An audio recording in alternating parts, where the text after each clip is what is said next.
It's a beautiful Friday, isn't it? Good morning and welcome to Breakfast Central. It's a delight to have you join us this morning on the show. If you can't go to the UK, we'll bring the UK to Nigeria. Okay. Let me carry transport because I'm in holiday mode. I see what you're doing. I'm and the weather is... Yeah, it's quite cold. It's quite cold, isn't it? Yeah. And you know the young man that said, I'm excited, it's already weekend. He was actually at the TCAD in Yokohama yesterday. That should be Patoranking. And he met the Prime Minister of Japan and went on tour. It was really, really nice. He's a United Nations, he's a UNICEF Goodwill Ambassador. Right. So in that capacity, that's why he was there. And I was reading the comments and somebody said, the biggest star since Bob Marley. You know, he's Nigerian, and for him to speak Patois, is quite impressive. I met a Jamaican that said, wow, that he could swear that Patoranking was Jamaican. So, I mean, let's celebrate. Shout out to Patoranking. Thank you for giving us... From Nigeria to the world. Exactly, and you've given us an anthem for Friday, an anthem that says, I'm so excited, it's already the weekend. My name is Olive Emodi, and you're welcome to Breakfast Central. And I'm Benga Borough. Sit back, relax. We have a lot in store for you. We don't slow down here on Breakfast Central. Yesterday was New Central's town hall, another successful one. It was packed to the rafters. We'll bring you details of that and so many other things happening in the country. So sit back, relax, and enjoy yourself. Breakfast Central. Well, we're starting on some sort of a damp mood as we talk about the New Central Town Hall. Now, it's important for us here at New Central to be in the story. Amplifying the voices of the people is what we do. We go where the story takes us, and we've done that again. This time around, we went to Jos. We had stakeholders and people who have been unfortunately affected by the challenges of insecurity in the Middle East, and they came, sorry, why did I say Middle Eastern? It's Middle Belt, and they came to share their experiences. We'll take a look at some videos and then we'll come back here to talk about it. Let's take a look. The issue has not been identified. We are suffering from what we call Sharia. I happened to serve in Sokoto State 2005 and have been in Sokoto as a community developer. Sharia is about injustice. Sharia is not peace. And that is what we are suffering of here. You cannot tell me that a child is born, is not raised by his parent, he doesn't feel any parental upbringing. The child is abandoned on the street, scavenging, and he become matured, and expecting to see a fellow child like him, decent, and you tell him that all is well. I am Barrister John Apollos Maton, Secretary to the Ronkulere Justice and Environs, member of BCDF Vanguard, and you know, I would say a passionate advocate for the rights of indigents in Plateau State and across the nation.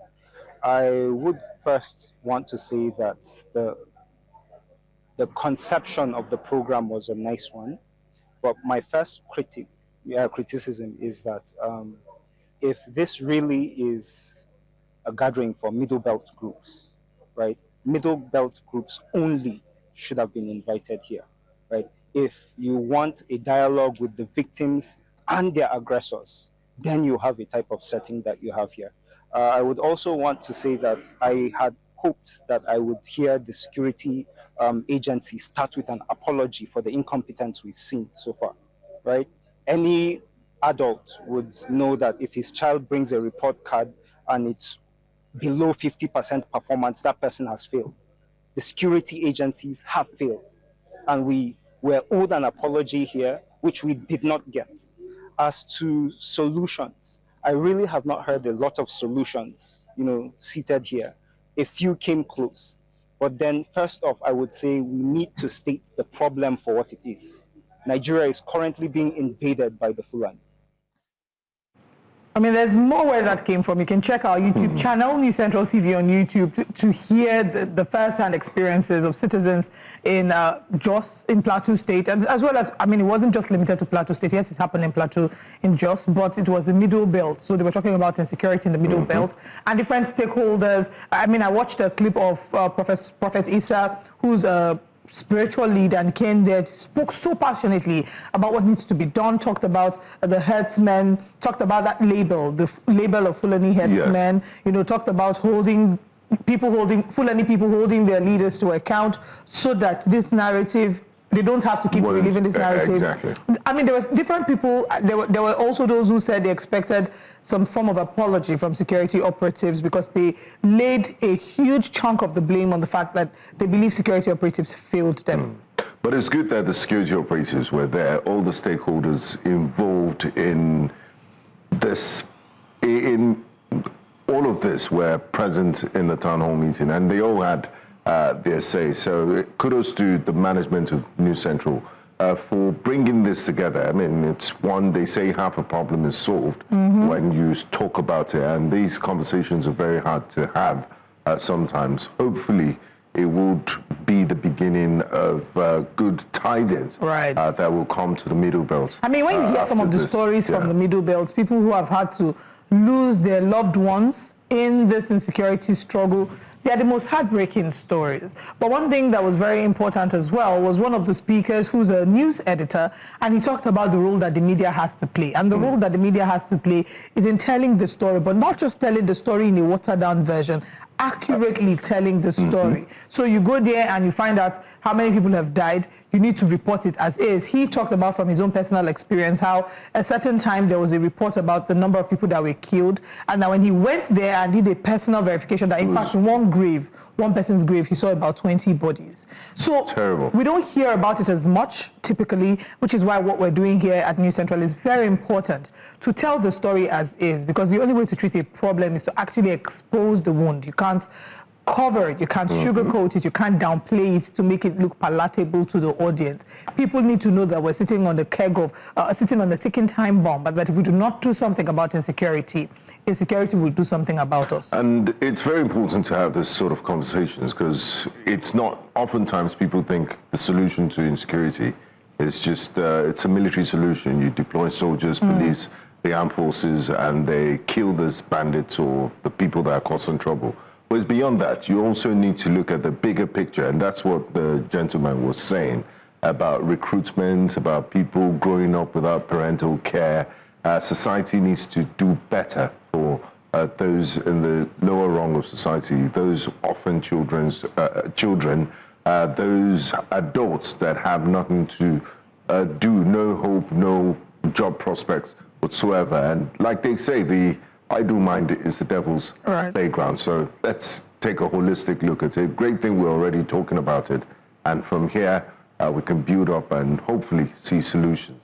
Yes. All right, let's move now from the story about insecurity to maybe another version of insecurity, because tell me why security personnel are carrying weapons to arrest students because they defied a sign-out ban. A quick backstory.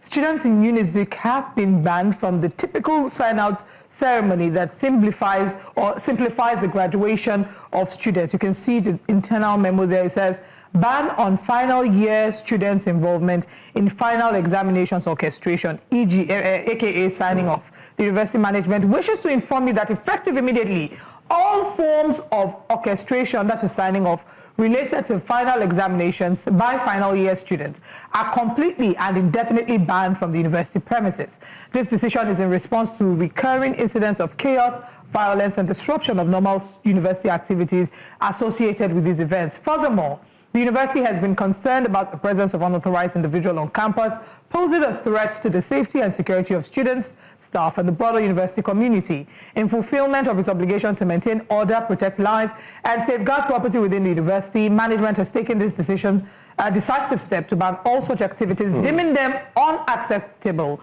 Any student found to be involved in or participating in any form of orchestration, that is signing off, or related activities risks severe disciplinary measures, including but not limited to rustication. Furthermore, any outsiders who enters university premises in furtherance of such activities risks arrest and prosecution for disorderly conduct, causing a breach of peace.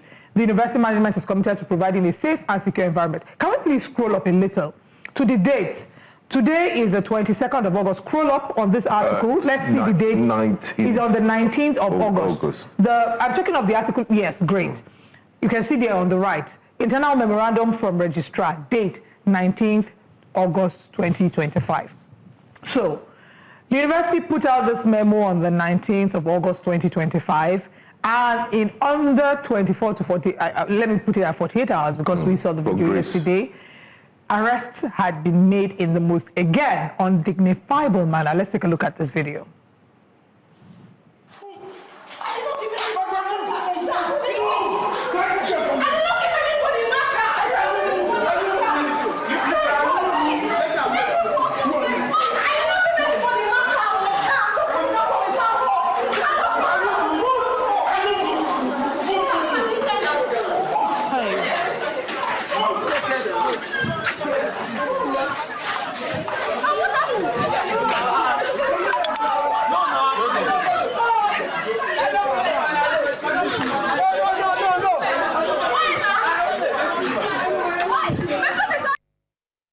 The most, again, despicable way to carry out an arrest. There's a reason why the universities are called universities, and they're called ivory towers, because you expect the best conduct of human beings there. It's a secure environment, it's universal. That's why you have university visiting professors from different parts of the world. You do research. It's the embodiment of human knowledge and sophistication. That's why you're not supposed to walk on lawns in university environments. They produce, that's the hallmark of academic excellence. So you expect a certain level of conduct from university management and students. If you've given a circular, I mean, this is not, if you've given a circular, and, exactly, and students have fallen foul of it, there are ways of addressing them. And from that video, I think they were just signing on shirts. I don't think there was any loud music or noise. And then why do you bring arms to a lecture theater? Like, what are you doing with pump action rifles for something so civil? Right. I mean, I really can't wrap my head around it. And you expect higher conduct and better conduct from people in the university environment. This is just, it's so shameful. Imagine those kids will be traumatized for this experience. Everything be force. Okay, so I'm going to look at this from different standpoints and different angles. I'm going to look at it all from the perspective of the responsibility of the university, the students, as well as the security personnel.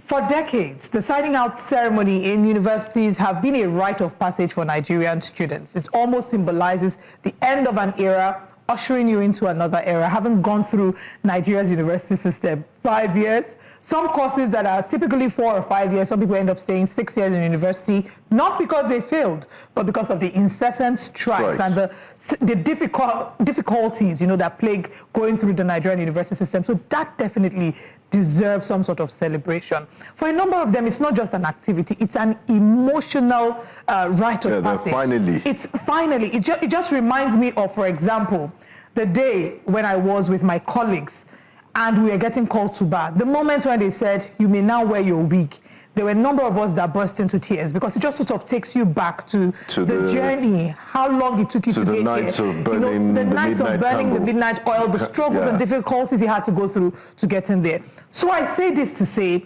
that our goal should not be always to take away the little things that give students joy.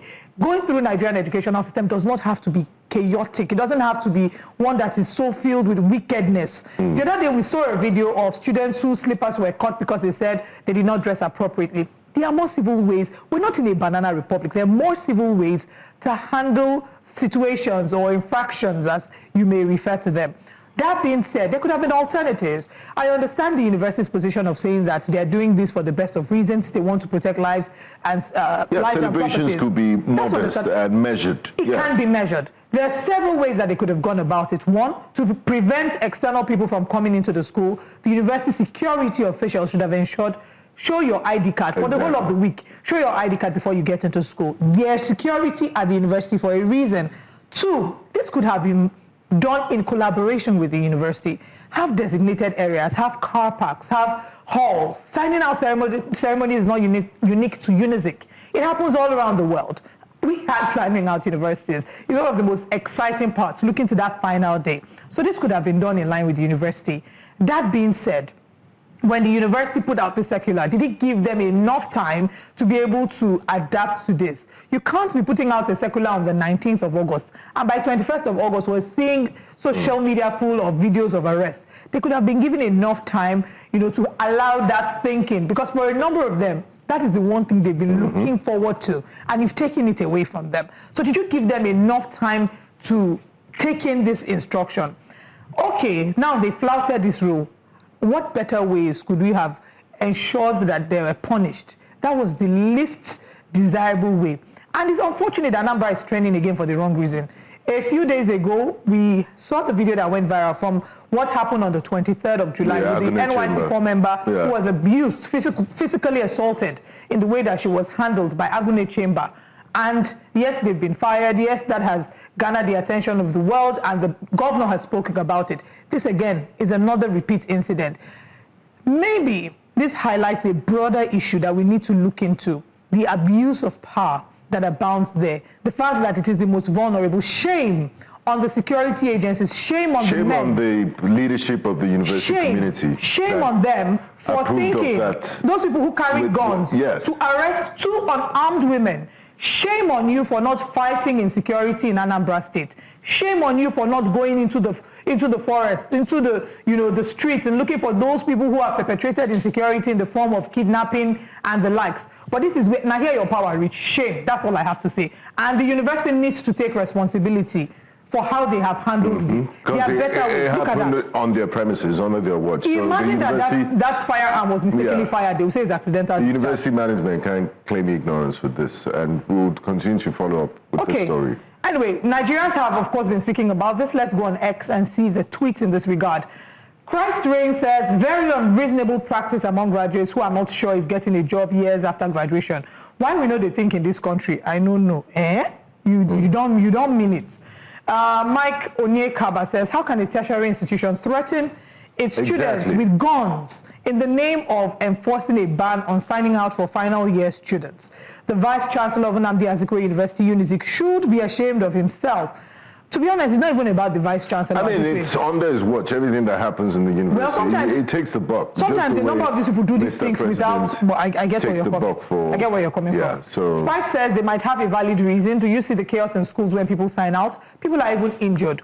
Also, there could be a security breach in schools during this period. In my time, we just signed off quietly and went to face life. Exactly. Like Olive said earlier, there are measured ways of doing these things. The university authority could have asked for IDs before you get into the campus. No loud music, no noise. You give them a time frame to do what they need to do. Everything doesn't have to be militarized. This is more like Unizik Security is more interested in flexing authority than actually enforcing rules. And I quite agree with why do we have this problem? It's a power corrupt, absolute power corrupt, absolutely.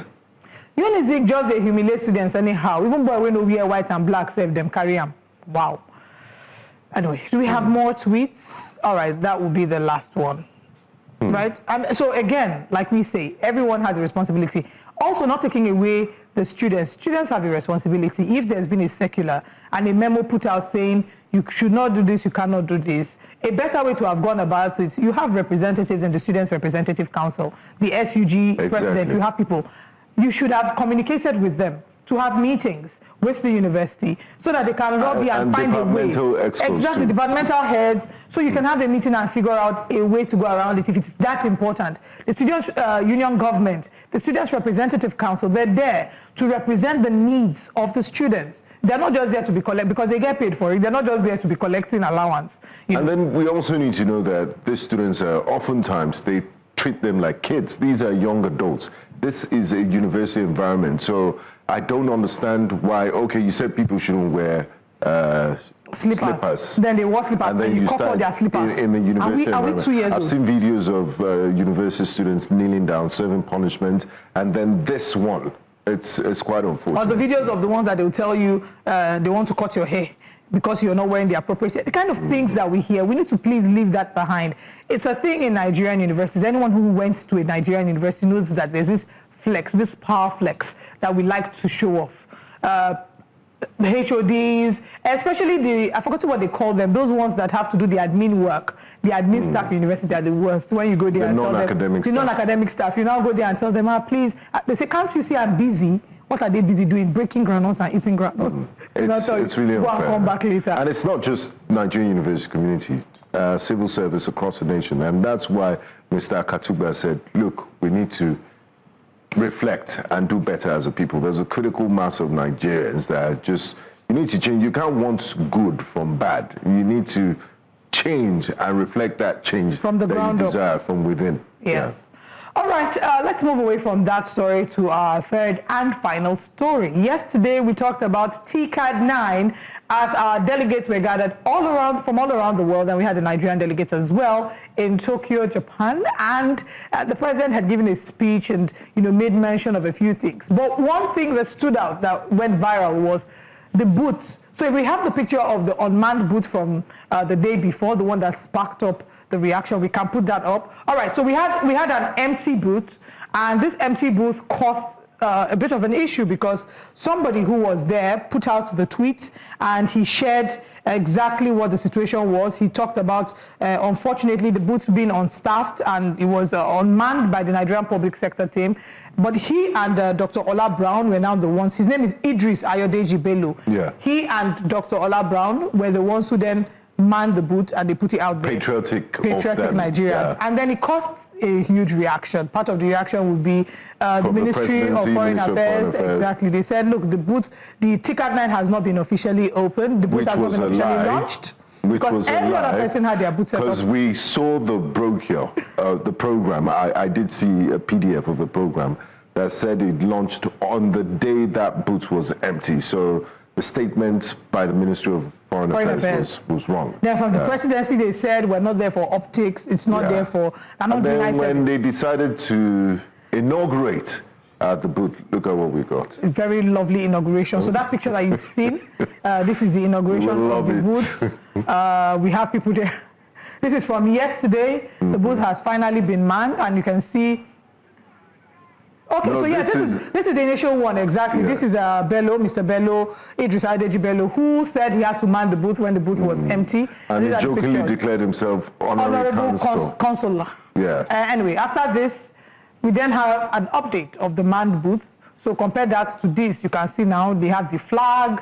They have that nice little Ashoke baby shirt. These guys just brought things from their house. This guy decided to hang an Ankara, then the gift he bought for his baby or his baby's Ashoke up there. You can see the way the Nigerian flag was just hung. I mean, this is the culture of anyhowness we talk about. And then you compare this to Tanzania. Look at that. I want to cry. You have brochures, visit Tanzania. Yes. Compared to Sudan. Sudan is a war-torn country. Oh my goodness. Today as we speak. Look at Eswatini. Look at Eswatini. Tiny country. The entire Yaba is bigger than the population of Yaba is bigger than Eswatini. But look at them.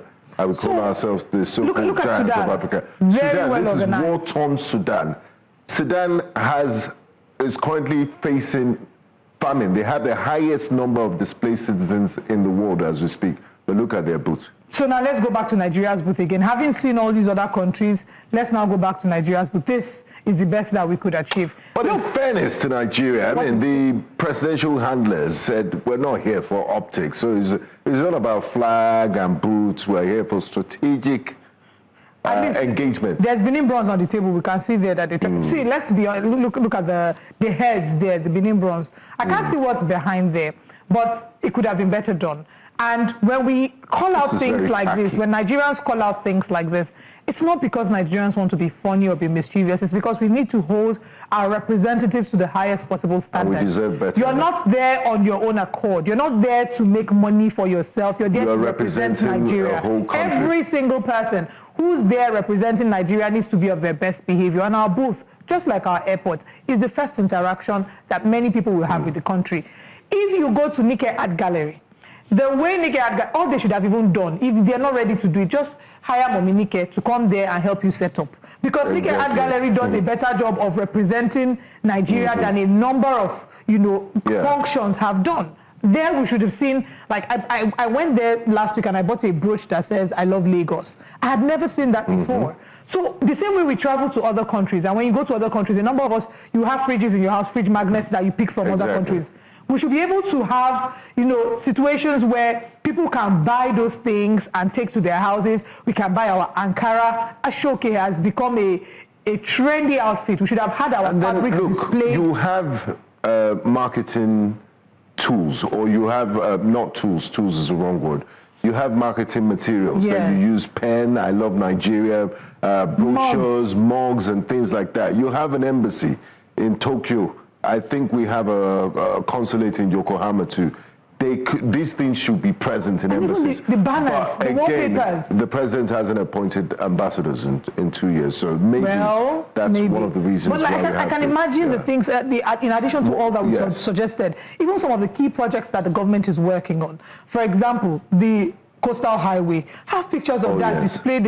The area, the National Mosque, you know, visit Nigeria. The key places, tourist attractions, and then business opportunities that people there can see. Forget that strategic engagement on government to government level, because at the end of the day, it's still people. I mean, do you know how much you could generate from revenue, from tourism revenue, by someone interacting with members of your booth and seeing things? I was in a Visit Uganda type of exhibition at Tafawa Balewa Square in Lagos.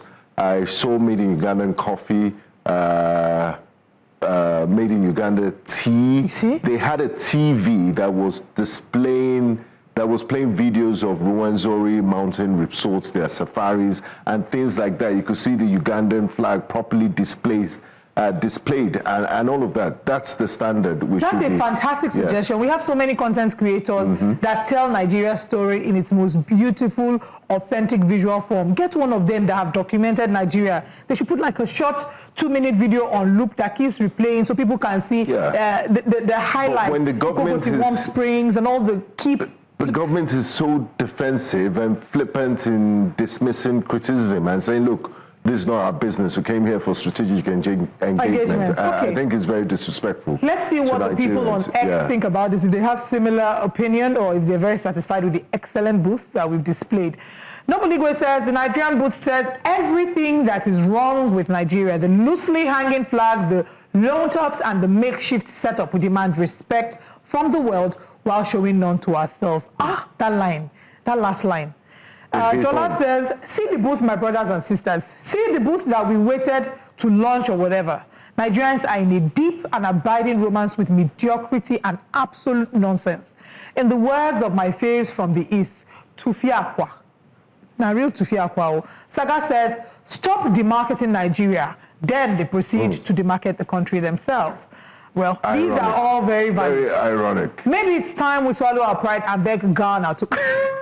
I beg now. to come recolonize us. Did Ghana colonize us? I don't know which one is recolonized inside. We have never had it this bad. Someone says, you're late to the party. We even have Shoaib.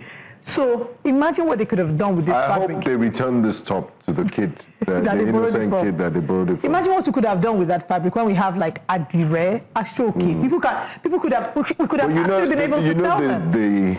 Or maybe not sell, but at least. You know the light at the end of the tunnel for me, the highlight is Nigerian private sector, Nigerians are supremely talented and have taken up the ambassadorial role themselves. So there's a way we can separate government from the people. They know we have this can-do spirit and spirit of excellence in entertainment, in big academia, in basically everything we do. And government needs to step up to the plate and do better. There are many government agencies that are doing fantastically well, but we need to get rid of this, you know, anyhowness. Lackadaisical, nonchalant attitude. Yeah, I was at a Nigerian Launch-to-Digital Museum. So the Ife bronze heads, terracotta heads, that you go to a museum. This digital museum, is it in Abuja? No, it's online. Okay. So museum.ng. Okay. So they decided to, 3D mapping.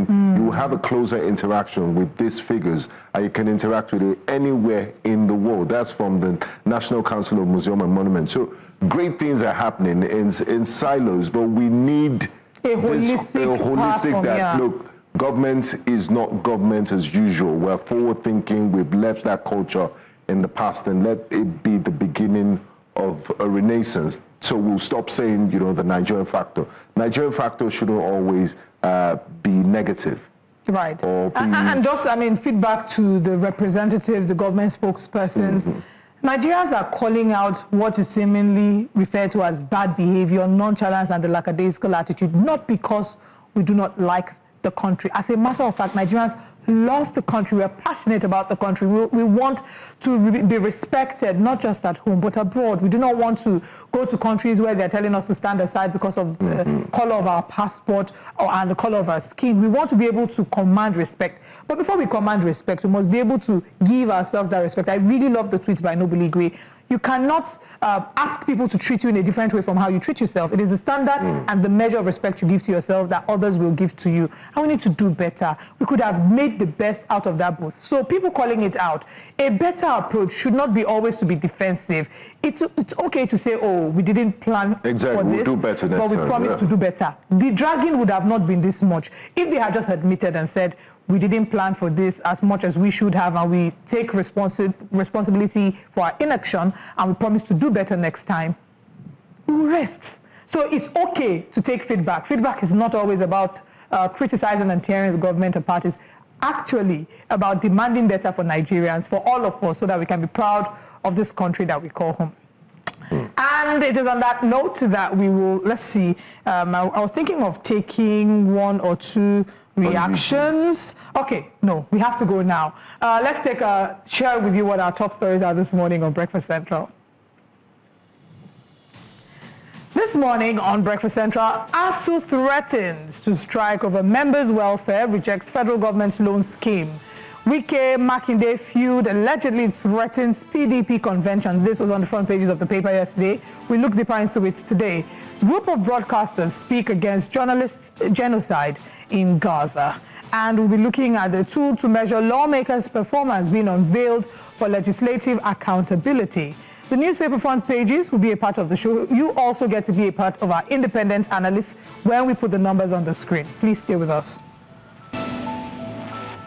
Welcome back to Breakfast Central. Nigeria's higher education sector once again is teetering on the edge of disruption. The Academic Staff Union of Universities, ASUU, has issued a fresh ultimatum to the federal government of Nigeria over unresolved welfare issues, from unpaid salaries to the stalled agreements to the rejection of government loan schemes. ASUU says it's been pushed to the wall. Students, parents, and lecturers are bracing for yet another shutdown. But how did we get here again? ASUU accuses the federal government of reneging on the 2009 ASUU Federal Government of Nigeria Agreement. Key grievances include unpaid salary arrears, 3 months outstanding, poor pension structure for retired lecturers, withheld promotions, and poor welfare, rejection of federal government's tertiary institution staff support fund loan. The continued underfunding of public universities is also one of their grievances. Joining us for this discussion is President of the Academic Staff Union of Universities, ASUU, Professor Christopher Piwuna. Good morning. Thank you very much for joining us. Prof, if you can hear us, I'm hoping that you can hear us. 3 months of unpaid salaries, promotions withheld. It feels like we're dancing around in cycles. It feels like every other day we're hearing about an issue with federal government and ASUU. Do we ever get a break? What does this say about the value that Nigeria places on its intellectual class? Well, thank you very much. And I appreciate your asking those questions. Number one, are we going in circles? And when would this circle of threats and strikes, come to an end? This same government has admitted that the Academic Staff Union of Universities have been quiet, that we have allowed stability in the system for the past 2.5 years. These 2.5 years is not because government has been doing its part, in ensuring that this stability is maintained. I'll give you an example. We have been talking with the government negotiating team since November 2024 to ensure that the 2009 agreement, is completed and signed. Then we go to implementation. That has not been done.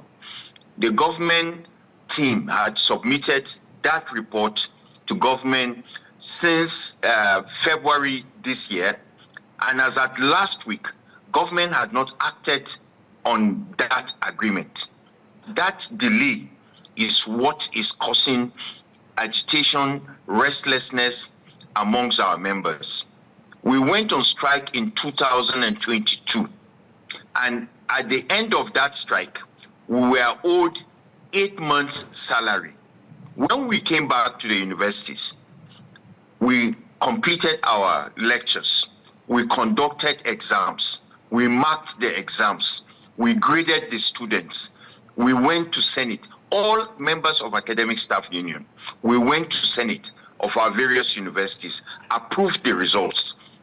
Students graduated based on the fact that we had completed the lectures, we had marked their exams, and the exams had been approved. For all of that, government decided to pay us only 4 months out of the 8 months of our salaries, or 7.5 months of our salaries. So very clearly, government is still owing us for work done. It is not as if we went on strike and are just asking government to pay us our salaries while we're on strike. We came back and made sure that nothing was left undone. Students have made progress based on that exam. Students have made progress because they have completed their NYSC. Some of them are even employed from 2022 to now. So we do not understand how government will still be owing us that salary.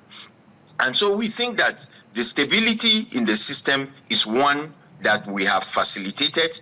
And when you are talking about going in circles, when are we going to see the end of this thing? I think that is the question that's meant for the government side. No, Prof, we're still talking about the 2009 agreement in your discussions and interactions with government. And the government has decided to come up with this, what you've described as a trap, this loan scheme, which is different from the conversations you're having. Can you explain why ASUU is rejecting this financial support as it appears to be on the surface, this loan scheme proposed by the federal government? Number one, this loan scheme is not entirely new. It's not a new idea. It's nothing, I'm sorry to say, it's nothing novel. In most universities, the Deputy Vice Chancellor Administration chairs a committee that gives loans to staff. The funding for that loan is not very adequate. So it hasn't been very effective. So what government is bringing to us in terms of loan is not completely new to the system. But we appreciate the fact that they are thinking that our members may need support, they need some loan or something. I mean, give it to them. We're happy that they are thinking of that. But when you are owing me salary for 3.5 months, you are owing me. My money is with you. And rather than give me that money, you are offering to give me loan. I don't understand. Why should that be so? They should just give us our money. And if they have enough money to give our members loan, go ahead and do that. We're not going to stop it. But the fundamental thing, the fundamental reason why we are rejecting this loan is that if government concludes on the 2009 renegotiated agreement, it has already been renegotiated with the government side. If they can come back to us, tell us what is acceptable to them in that agreement, tell us what is not acceptable to them, and we close the gap. The two sides sit down, because it's a collective bargaining agreement. We sit down together we look at what they are bringing, we give them our own view, because we'll go back to our members and come back to them too. Once we conclude on that, that agreement holds the key to solving most, if not all, of these problems that has continued to rear its ugly head and cause instability in the system. So why won't government just sign that agreement? The key thing in that agreement, for your information, is the issue of our conditions of service. Conditions of service means that our salaries will change. If our salaries improve, will there be need for loan? If you want loan, you can still take it, but at least basically you have been supported. So we are saying sign that agreement. The other component of the agreement is university autonomy. Do you know that we are currently enjoying autonomy to a very large extent? So what is it about the autonomy now that they don't want to sign? Academic freedom. Ask all of them in government. All of them in government. Ask if there is any of them that do not understand or appreciate academic freedom. How many professors do we have in this government? Those that we know publicly and those that are supporting them behind the scenes. Let them tell the government people what is the problem with that. So what are the things that are so terrible about the agreement that they don't want to sign? Let them come and tell us. All the items in the agreement are very clear. We need improvement in our salaries. That has been accepted. That has been acknowledged by the Minister of Education. It has been acknowledged by other agents of government. So what is the problem? What is it? This circle of strikes and threats of strikes, you can put it squarely at the door of government. Squarely at the door of government. They can end this thing within a blink of an eye if they want to. So honestly, we've done our best. We have waited for them 2.5 years. We've allowed them to settle in. We believe they have settled in. In fact, we have had 2 or 4 people that have changed places in the Ministry of Education. The former Minister of Education, we dealt with him. The former Minister of State, we're dealing with him. We now have a new minister. We have a new Minister of State. Right. So we've been dealing with them for the past 2.5 years. Right. Okay. What would your response be to the critics who have argued that these incessant strikes hurts the students much more, and that the welfare of the students is not being as prioritized in all of this, and that maybe ASUU is weaponizing education? I mean, those are some of the lines that we've heard people say when analyzing the issue of these incessant strikes. Well, I understand when people say that kind of thing, but let me tell you something. Look at everything that is considered improvement in our universities. How did it come about? Hostels. Did government just sit down and decide that, students need more hostels and they built the hostels? No, it was a strike that brought that hostel on ground. Check our laboratories, check our lecture rooms, check virtually everything about these students.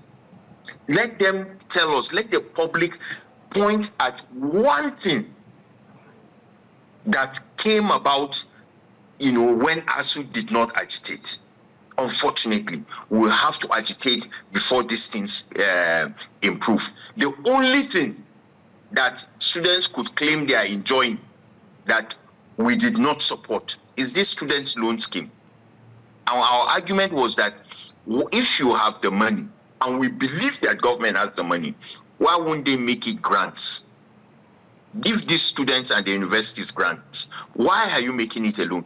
That is the only thing we don't agree in their policy, with their policy rather. That is the only point of disagreement. So all those who are saying that students will suffer, we admit that students bear the brunt of these actions. But is it because ASUU has decided to make students suffer? Our actions I say it with my full chest, as young people will say these days, that our actions have brought succor to the university and our universities. We acknowledge We acknowledge that, Professor Pimuna, but also on the flip side of things, you say because of your agitation and the strikes, it's brought succor to universities, hostels, and the other things. But when you look at Nigerian universities on a global scale, Nigerian universities rank poorly globally, and there's also brain drain among lecturers that is accelerating.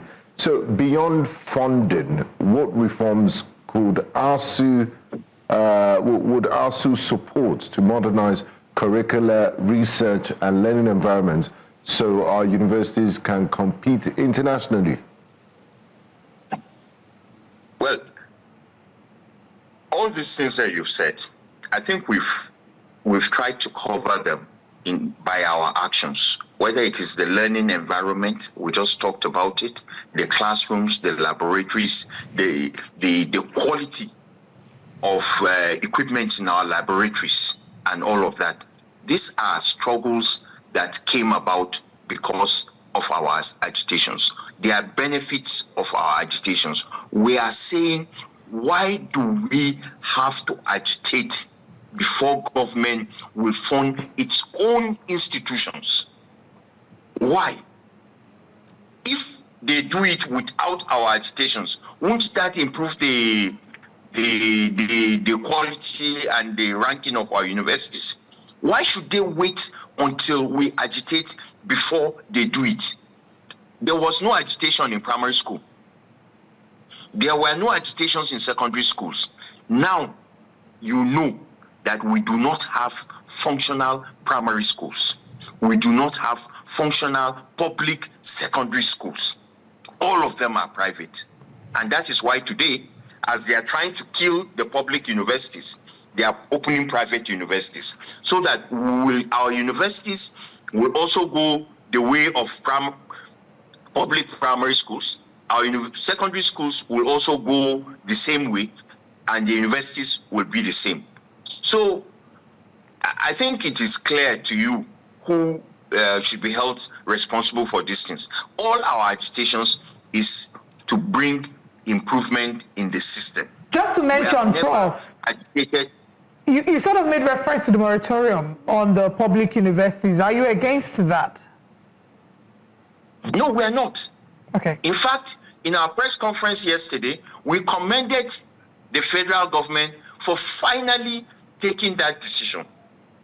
We commended the government. And to the credit of the Minister of Education, he told us last week that they were going to do that, and they did it. So we commend them. But we're just saying that this is what ASUU has been saying for the past 10 years, that stop proliferation of universities. As a journalist, please go back and look at our press conferences in the last 10 years and check our charter of demands for all the strikes in the last 10 years and see whether the issue of proliferation of universities will not be a part of it. All right, so that means been a part of our education. And that means that as you're applauding the moratorium on the public universities, you're expecting that to be extended as well to the private universities. Sorry, say that again. I said that means that as you're applauding the moratorium on the creation of new public universities, you're expecting that to also be extended to the private universities, right? Okay, so just to quickly... We understand. All right, go ahead, please land.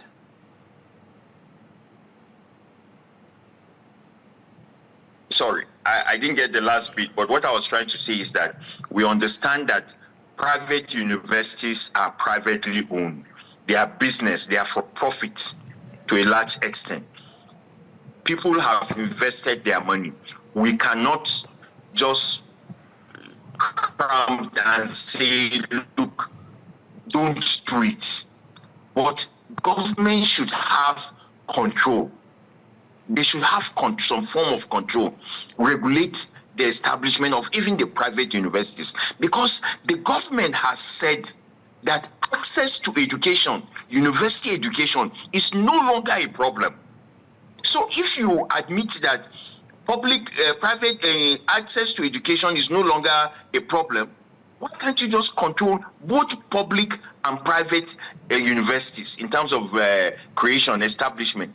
We are just asking them to go a step further to do it. But on the general note, we admit that their action to place moratorium is commendable, and we hope they can go even further. All right. Now that we're talking about the meeting deadline for negotiations with government, the August 28th, we believe, is scheduled for the meeting deadline. What next? Are we looking at a full-blown strike if the government does not comply? Is there room for compromise? What are the next steps?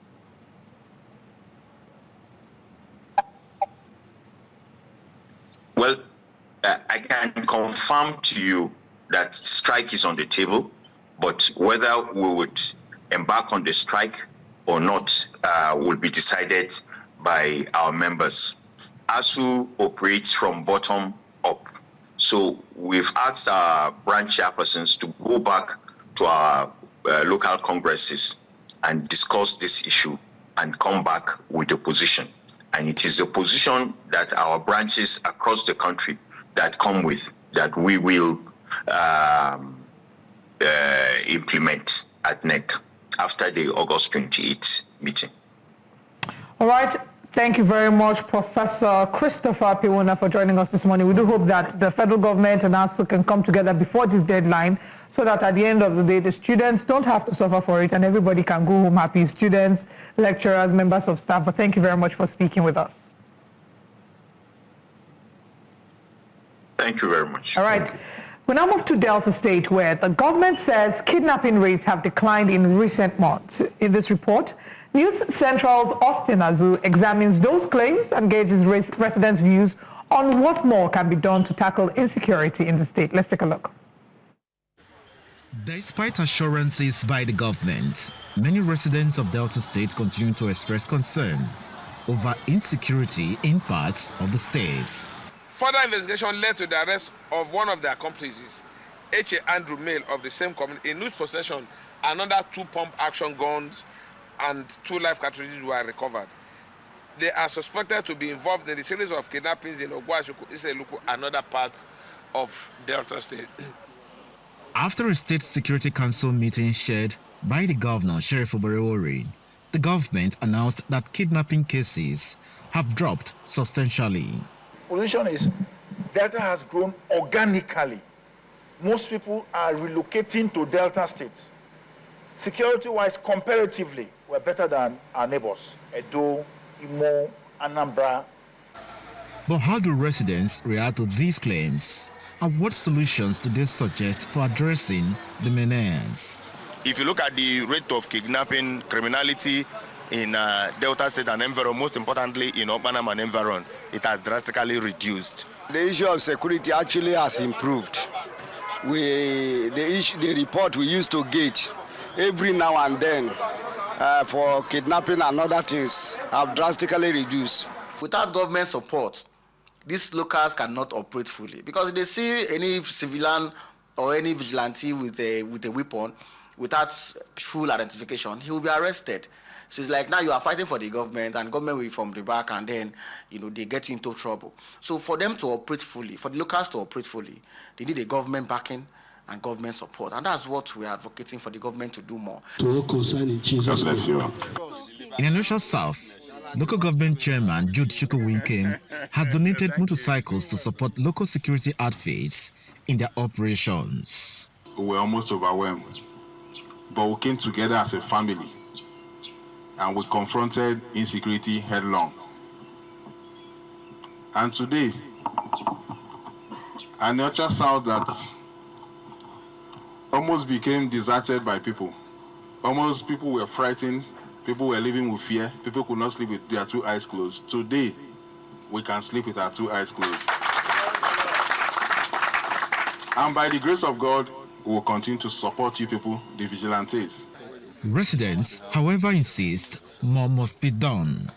They are calling for advanced surveillance equipment, additional patrol vehicles and closer partnerships between state, federal and community stakeholders to improve safety.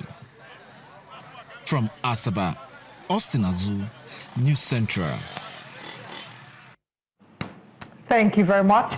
Great development there. We'll continue to follow up with it.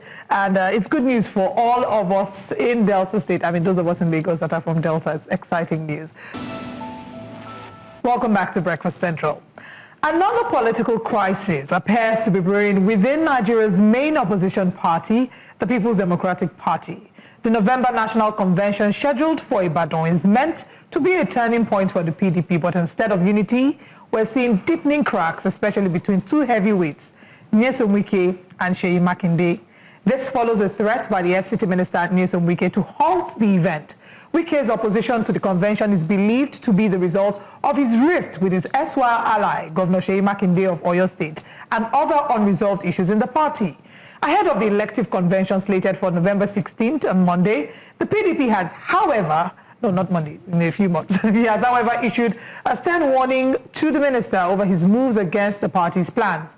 PDP National Publicity Secretary Debo Ologunagba, in an interview with selected journalists in Abuja, cautioned that decisive action under the party's constitution will be taken against him should he continue to undermine the collective interests of the party. This morning, joining us for the discussion is the National Deputy Youth Leader of the People's Democratic Party, Honorable Timothy Osadolo. Good morning and thank you for joining us. Good morning. Thank you for having me. Your audio is a bit low, so we would actually appreciate if you can speak up. Let's delve into the conversation and first start with exactly what went wrong. If you check the headlines, they're reporting this story in the most interesting ways. The Punch, for example, either the Punch or the Vanguard, reports that Governor Seyi Makinde had said he will not delve into gutter level, that the PDP will not delve into the gutter in the way that the FCT minister has carried on. They're supposed to have a NEC meeting on Monday, and it feels like what is happening in PDP is things fall apart. So what happened? How did Nyesom and Seyi Makinde, who were once allies, get to this place? Maybe you can give us some insider information.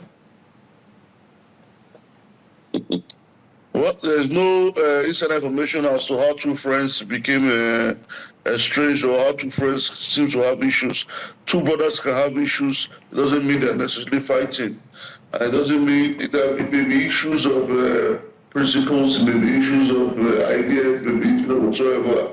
But the relationship of these two friends is not what determines the future of other Nigerians and primarily the PDP. Though they have those who will out for A and those who will out for B, but the overall interest of the PDP is to have a harmonious party. So I think the two gentlemen are the best people to know if they have issues or they don't have issues. I am not their personal friend, so I wouldn't be privileged to what they said or what they didn't say to each other. Yeah. But these issues do have ways of destabilizing the entire party structure ahead of its convention and NEC meeting on Monday. The FCC minister seems to be a wheel in the spanner in the works of progress in the People's Democratic Parties. Either he has one issue with one person or the other. So it's a matter of national importance, especially for your party, or you don't see it destabilizing the party in any way? As we speak, I'll be at the airport later today in Abuja to receive a few friends who are coming in for Monday's NEC. And more scheduled to come in tomorrow. Monday's NEC is as good as conducted because I don't see anything that's going to destabilize it. Monday's NEC will be successful. Participants and members of the NEC are already coming to town. Those that are in town are already looking towards it. So, and again, I don't see anything to, and even I'm aware, abundantly aware that even the FCT minister was invited as being a former governor of the PDP, because all former governors are statutory members of NEC. So we look forward to having him come around on Monday. You look forward to having him come around. If he has any issues as to how the party will move forward when it comes to NEC on Monday, we'll be more than willing to hear and reason with him. But to say that NEC will not hold on Monday is not correct. NEC will hold on Monday and it will be successful. You are hosting NEC in the FCT, where it is his domain. He's in charge of the FCT. You have said just now that you welcome the Honorable Minister of the FCT as a former governor, so he automatically is a member of NEC. First of all, do you expect him to come? And are there concerns that he will interrupt this happening? I mean, this is not the first time that the PDP has alleged that he has in some way interrupted the PDP coming together for a gathering.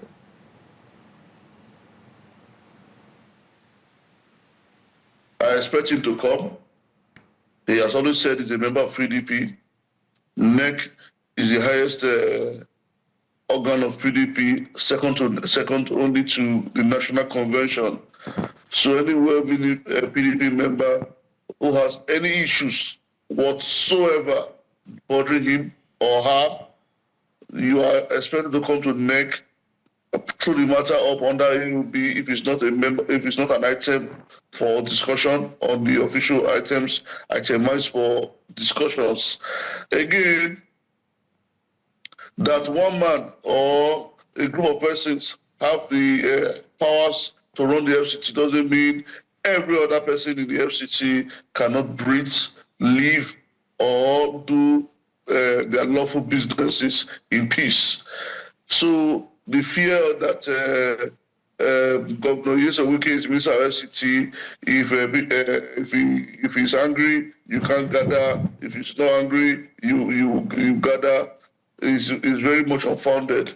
The truth is that the laws are there to regulate issues and to guide the operations of every legal body or organization, which the PDP is. Now, looking ahead, could you share some of the issues that will be discussed at the NEC on Monday?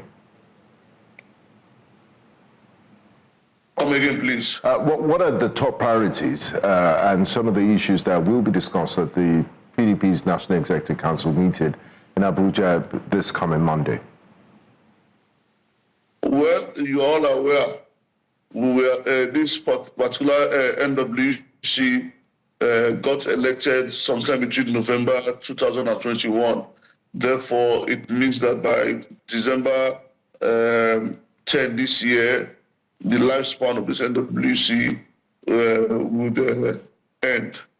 Therefore, it's only proper and in line with global best practices all over to start planning for the exit of this NWC like any organization would.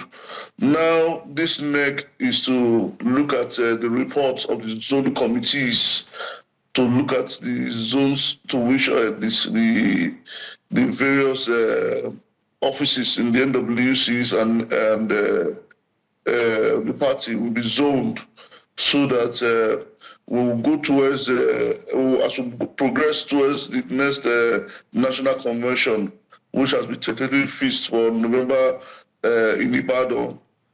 We will know where and which offices each state is to produce, and each state is to expect to go and further microzone along their zonal lines so that we'll have a robust NWC representation when we go to the national convention. So this NEC is to look basically primarily at preparations towards the national convention in November. Then if other issues are to come up, the AOB will take care of it.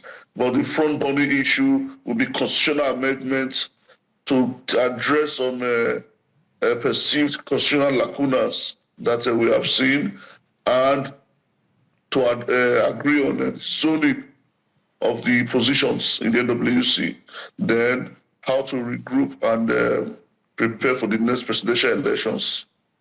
All right. I mean, thank you for highlighting some of the key points that will be explored at NEC. I know that zoning will definitely be a key conversation. When Governor Seyi Makinde was asked about zoning and, his thoughts, he had mentioned that the NEC is happening on Monday and that after the NEC meeting, there'll be a decision regarding zoning. And he said, however, that you can't be talking about all of this when you don't have a party yet, that a key focus, in fact, I'm going to quote it, when he was asked about the issue of zoning, he said, yes, if we don't have a party, anything that you're trying to do will fall flat. So our efforts right now are directed towards having a united PDP that Nigerians will be proud of and again believe in. What will need to happen for your party to become that united PDP that Nigerians can trust again? Well, for the party to be a united PDP that the party can trust again, it's for the party to follow its own rules, not bending to A or bending to B or kowtowing to C or D. Follow the rules and the books as it is, not trying to please anybody or any authority or any group whatsoever within or outside the party. For Nigerians to take the PDP serious, it must be seen as a party that follows through on its rules and its commitments to conventions of the party, even if it's written or not written, so long as it's in the overall interest of the party and that of Nigerians. Nigerians expect the PDP as the foremost party in this country, now in opposition, to provide leadership, credible one, and not one that is besieged by internal and external crises. That cannot even do simple meetings or gatherings without litigations or rancors from the north to the south of the country, east to the west of the country. So I'm very convinced, since the build-up of the last two NEC till now, if this momentum is sustained, we'll have a successful NEC on Monday, and perhaps it overflows into a very successful convention, devoid of crisis and rancors. I'm sure Nigerians will be convinced that this PDP is ready to provide leadership, and this PDP is willing to take the mantle of leadership from these current amateurs in ASUU Rock. I also want you to please speak to us about the Lagos meeting that held and the party's position regarding the Lagos meeting. I've seen different divergent views regarding this. Those who have said that the Lagos meeting is illegal and exclusionary. There are all those others who support it. But what would you say is the official position of the Lagos meeting? Of the party about the Lagos meeting? Well, I don't see, I would not start telling you I'm privileged to the A, B, C to Z of the Lagos meetings, and I don't know which of the Lagos meetings, many meetings held in Lagos. The one I'm aware of was that the zoning committee, members of the zoning committee met in Lagos, and I'm not a member of the zoning committee. That is why when we come to NEC on Monday, we expect the zoning committee to come and give us a report of what they have done in Lagos, and if they had another meeting after that one, they will come back to us on Monday and tell us what they have done. If the party is satisfied with what they have done, we will ratify it. If we are not satisfied, we will tweak it in a way that can be acceptable to us all. Then we vote to support it. Okay. But if it's not, we veto it. Now, Honourable Sadolo, the current ruling party, APC, by 2027 would have been in power for 12 years. Your party, the People's Democratic Party, held sway for 16 years before the APC swept it off power after forming a coalition. My question to you is, do you have any insights on whether your party, the People's Democratic Party, is open to joining a coalition to defeat the current APC in 2027? And if your answer is no, how do you plan to do that at the ballot without a coalition? Or is it one of those things that will be discussed at the NEC on Monday? Well, I will not preempt Monday's NEC because The items lined up for discussions have not been circulated. And also, even if the items are circulated, you can't tell what people will raise up during the AOB sections. But what I can tell you from the last positions of the party is that we are not against any party working with the PDP. We are not against any party joining the PDP in the fight to rescue Nigeria from the APC and rebuild Nigeria. What we are not going to do is to go and collapse into any of these new mushroom political parties. So in the name of alliances, we are not against any alliances in whatever form. But what we are saying is this: any alliance without PDP on the table as the leader, we will not subject ourselves to any mushroom platform. That is what we have said, and that is where we still stand. But we are ready to welcome collaborations with any individual, with any group, and with any party that is genuinely interested in not only kicking out this APC-led federal government, but in providing leadership for the overall best interest of Nigerian people. All right. As we look forward to the Ibadan Convention, is there any plan? Do you 100% believe that the convention will work out? And I know that oftentimes we say here that we believe and we have hope, but like we say, hope is not a strategy. So if the Ibadan Convention collapses under factional pressure, what's the contingency plan for the party? There's nothing, I repeat, nothing to show or that has shown that the Ibadan Convention will not hold. The Ibadan Convention will hold, and it will hold successfully, because there's just no other way to it. There's nothing stopping it. The organs of the party that are saddled with the responsibility of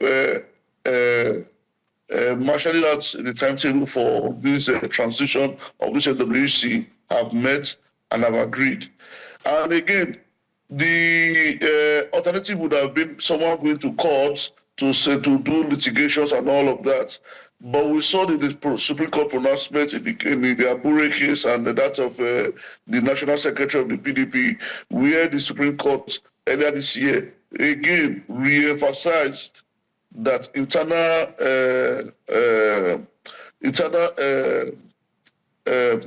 workings of political parties are not justiciable, and therefore the onus is on the political parties to trash out their issues internally and not belabor the courts. Again, why would there be a hold on the National Convention when the lifespan of this NWC terminally it must end on the 10th of December this year? So if you don't even hold the convention, this NWC runs out its time by the 10th of December. What next? We have the BOT, who can also step in and weigh in, then set up critical committees, and then to still have this national convention, because it must hold. Whatever you do, you only shifting the goalposts of an event that must certainly hold.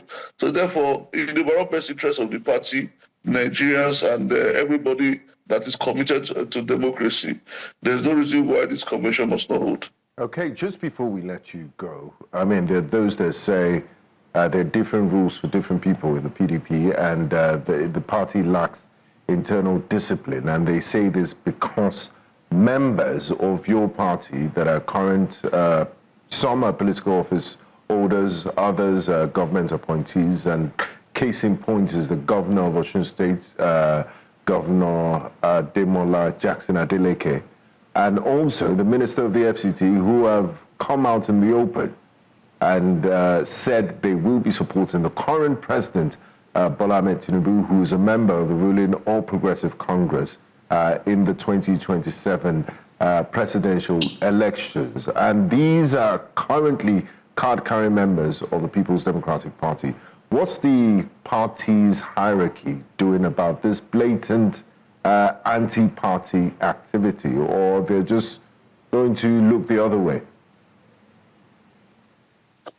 I can't remember now if it was Chino Achebe or the other gentleman who wrote one of his books that said Wike the bird, and Wike the bird since he has learned to fly without perching, and that they have learned to shoot without missing. You see, the presidency of President Bola Ahmed Tinubu has made, has succeeded in consolidation of powers, made a state, how do I put it now, has made state and regime security, how to stay and perpetuate himself in power, his priority as against state security for all Nigerians, where all Nigerians will be safe, free, and able to do their lawful businesses without intimidation. He has successfully weaponized hunger amongst Nigerians and used weaponized state institutions against other Nigerians who are not members of his political parties. So therefore, if people are singing the tunes, colorful and beautiful as it may sound for his pleasing and his hearing, I dare to say, if he's carried away by such tunes, I wish him well. But he knows better that the tunes he's hearing are what he wants to hear, and not what will happen come 2027. At any rate, who says that even if all the 36 state governors in Nigeria say we have endorsed Bola Ahmed Tinubu, that is the will of over 100 million registered voters of Nigeria. So we saw the last national elections. 25 governors endorsed Tinubu. End of the day, despite all the panel beating of the results and votes, 13 states was all he got after 25 governors endorsed him. Despite all the INEC panel beating and I don't know is the word manipulating, I don't know. But allegedly, that's what they said happened. But we all know better in this country what truly happened. So you should not be carried away by these one songs that people are singing, hallelujah, dance man that are carrying around the country for him. It is what he wants to hear, and it's what he's paying for. So if he's paying for to be hearing hallelujah songs, and Governor Adeleke who wants to sing that for him, or any governor wants to sing that for him, that is what Tinubu wants to hear. But is that what they want to do? No. So the earlier he starts folding his agbada and ashoki and preparing to go back to Iraq for retirement or Botilon to retire, the better for him and the rest of all Nigerians. Okay, I think our final question, maybe I'll put it two in one if you can help address the two, would be the underlying feud, the seeming feud between Governor Seyi Makinde and the Minister of the FCT, Nyesom Wike. How do you think that might be an issue that will come up, an idea on how to resolve it? You don't believe that this is enough to shake the party from what you've said, but we realize how little issues like this can lead to wider cracks. So do you think that maybe other governors might step in, or that would be an issue on the table, how to resolve this? And as you answer that, if you can also quickly answer how ready PDP, if you think we have enough time for the People's Democratic Party to present a united front ahead of 2027? For me, I would not even suggest or advise any governor or anybody in this country, if truly that there's an issue between former Governor Wike and Governor Seyi Makinde, because they are very good friends. What will strangers come and say to two close friends that they cannot say to themselves over dinner, over lunch, or over a cup of water or a cup of wine? So for me, if I have issues with my friend or with my brother, I don't need a third party to come and tell me and my brother how best to close ranks. But again, since it's a political party and their actions are capable of having those for A and those for B also joining the fray, I would think the earlier the two gentlemen close ranks, the better for everyone, so that this issue does not snowball into what is not or what it should not be if really they have issues. Then if there's enough time for the PDP to prepare to wrestle power from these current people in ASUU, the PDP has enough time. What I want the PDP to do, and what I want the Nigerians to do, is to tell each other some honest truths and show each other some honest plans on how best to remove this and change the narrative. Let me tell you, I didn't know how far gone we were until a couple of few days ago. So a neighbor was going to Benin Republic, and he was saying, "Oh, I have 15 million naira. Can you imagine it is now 5.6 million CFA?" I was like, no. I took out my calculator and I did conversion. Benin Republic has a better currency and economy than our country now. If you go to Lagos, most of the people buying cars and living in Nigeria are coming from Cotonou. Not Nigerians going to Cotonou to buy cheap cars. That's how far gone we are. Can we continue like this? You clear cars in the ports, you see pay custom officers on the road for values of cars you already paid at the ports. You see, this country is like, I don't know, people are marching forward. I don't want to say we are marching backwards. I don't want to be a naysayer or someone who does not believe in the progress of Nigeria. But the efforts and the conquest of the heroes past that we say shall never be in vain. I don't know where it is, what it is now. I don't know. But what I do know is that if enough is enough, PDP is ready to provide leadership, and Nigeria should keep faith with PDP so that come 2027, together we will sing the Hallelujah song when we have defeated and overcome this current challenge of the APC. Honorable Timothy Osadolo, thank you for joining us. We wish you all the best. We hope to have a follow-up on Monday after the next meeting, and then we can see what the agreements that will come out of the meeting are. But all the best with that. Thank you. Thank you very much. Thank you so much for having me. God all right. Welcome back to Breakfast Central. Now, across Africa, journalists are raising their voices in solidarity with colleagues in Gaza, men and women who have paid the ultimate price simply for reporting events in Palestine. A new continental collective, African Journalists Against Genocide, AJAG, has condemned what it calls the deliberate targeting of Palestinian reporters by Israeli forces. More than 250 journalists have been killed in Gaza since the war began, making it the deadliest period for the profession in the 21st century. With foreign media barred, Palestinian reporters remain the world's only eyes and ears on the ground, yet they are being silenced for documenting war crimes. Just this month, an Israeli airstrike on a media tent near Al-Shifa Hospital killed several Al Jazeera journalists, prompting strong condemnation from UNESCO and the United Nations. Foreign movement and Africa's role in defending press freedom were joined by broadcast journalist Ireti Bakari Yusuf, host of Borderlines and Nigerian 4FM, a station some of us here on the set are very familiar with, and the founder of African Journalists Against Genocide. A warm welcome to you, Ireti Bakari Yusuf, and thanks for joining us on Breakfast Central. Good morning, Benga. How are you? Very well, thank you. Now let's get to it. Olive, I can see you. How are you? I'm very well. Thank you for asking. We're proud alumnus of Nigerian 4FM, so we understand. Indeed. Yeah. Now, and a former News Central. Yes. Oh, yeah, that's true. But let's get straight into it. Some might ask, and I'm sure you've heard this already, why should African journalists concern themselves with Gaza that is so far away when we face so many press freedom challenges here at home on the continent?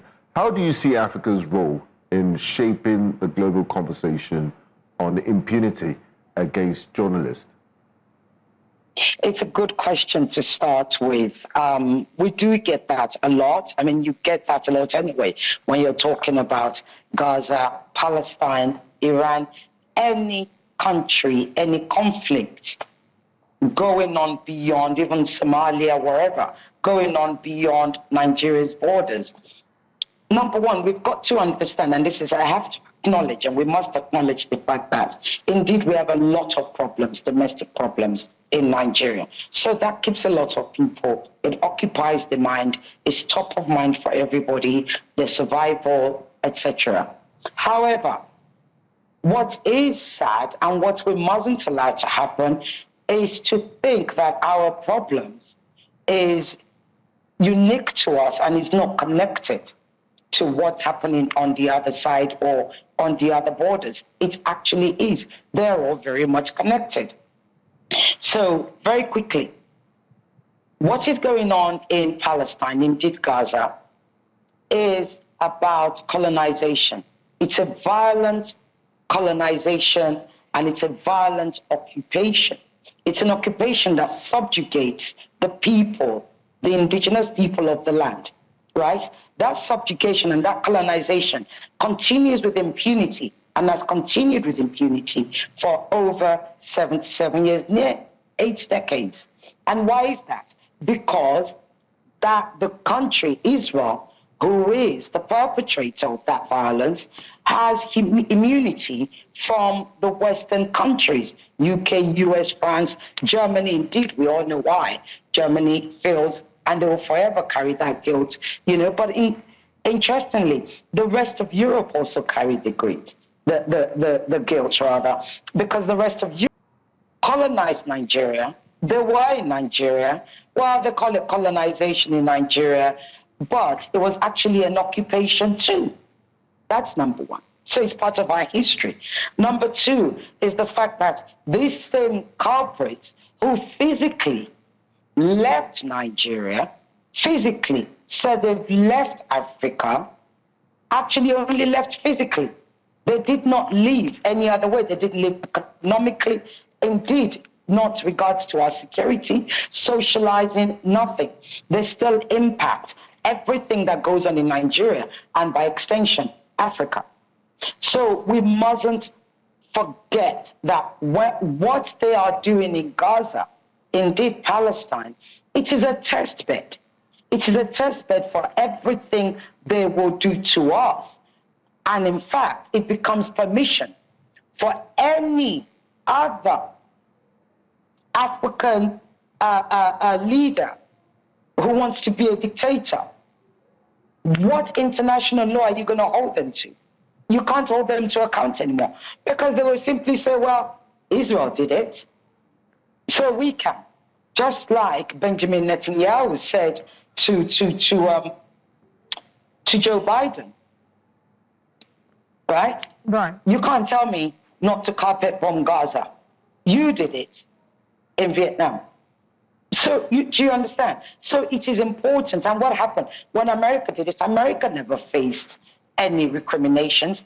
They didn't face the law. So this is what happens when we permit these atrocities to continue unabating, without accountability, without using the law to actually punish the people concerned, those responsible. We fail humanity, right? So Nigeria is part of humanity, is what I do tell them, unless they think we live in Mars and we're not humans. We're Homo sapiens, just like everybody else, right? So yes, it is important. And why was it important for African journalists to come together? It goes back to this colonialism, our history. We know what it feels like. We know how it shaped us. We know how it shapes us till today, till now. We know how it is affecting the growth of our leaders, of our countries. Indeed, what we know for a fact, and the likes of Thomas Sankara, etc., is, Nkrumah and what's his name in Congo, is that these same culprits, right, they are the ones who either assassinate good leaders of Africa, those who want true independence for Africa, or they hire those who do not want true independence for Africa, those who will do their bidding. And how did the colonialists create a structure to be able to continue to do this? All right, let's put a pause on that first. So, you've given us a historical background on why it's important that Africa speaks about this. And you've also spoken about accountability. And I would like us to talk about what the picture of accountability would look like. But we'll go on a break. And when we come back, we'll pick up from there. Welcome back to Breakfast Central. We're still speaking with the founder of African Journalists Against Genocide, and we're joined by Ireti Bakari Yusuf. Before we went on the break, you had given us a historical context as to why Africa needs to have a voice, and you've spoken about accountability. You said that if we don't hold them accountable, the impunity will continue. What will the picture of accountability look like for Africans in Africa, journalists and, even individuals in Africa? Good question. Before I go on, I did want to say earlier that there's a report that came out yesterday by FIJ, which said some over 100 journalists in Nigeria had been arrested since President Tinubu came into power. That should alarm us. And this is why we as Africans should actually care. We Nigerians should care what's happening to Palestinian journalists in Gaza.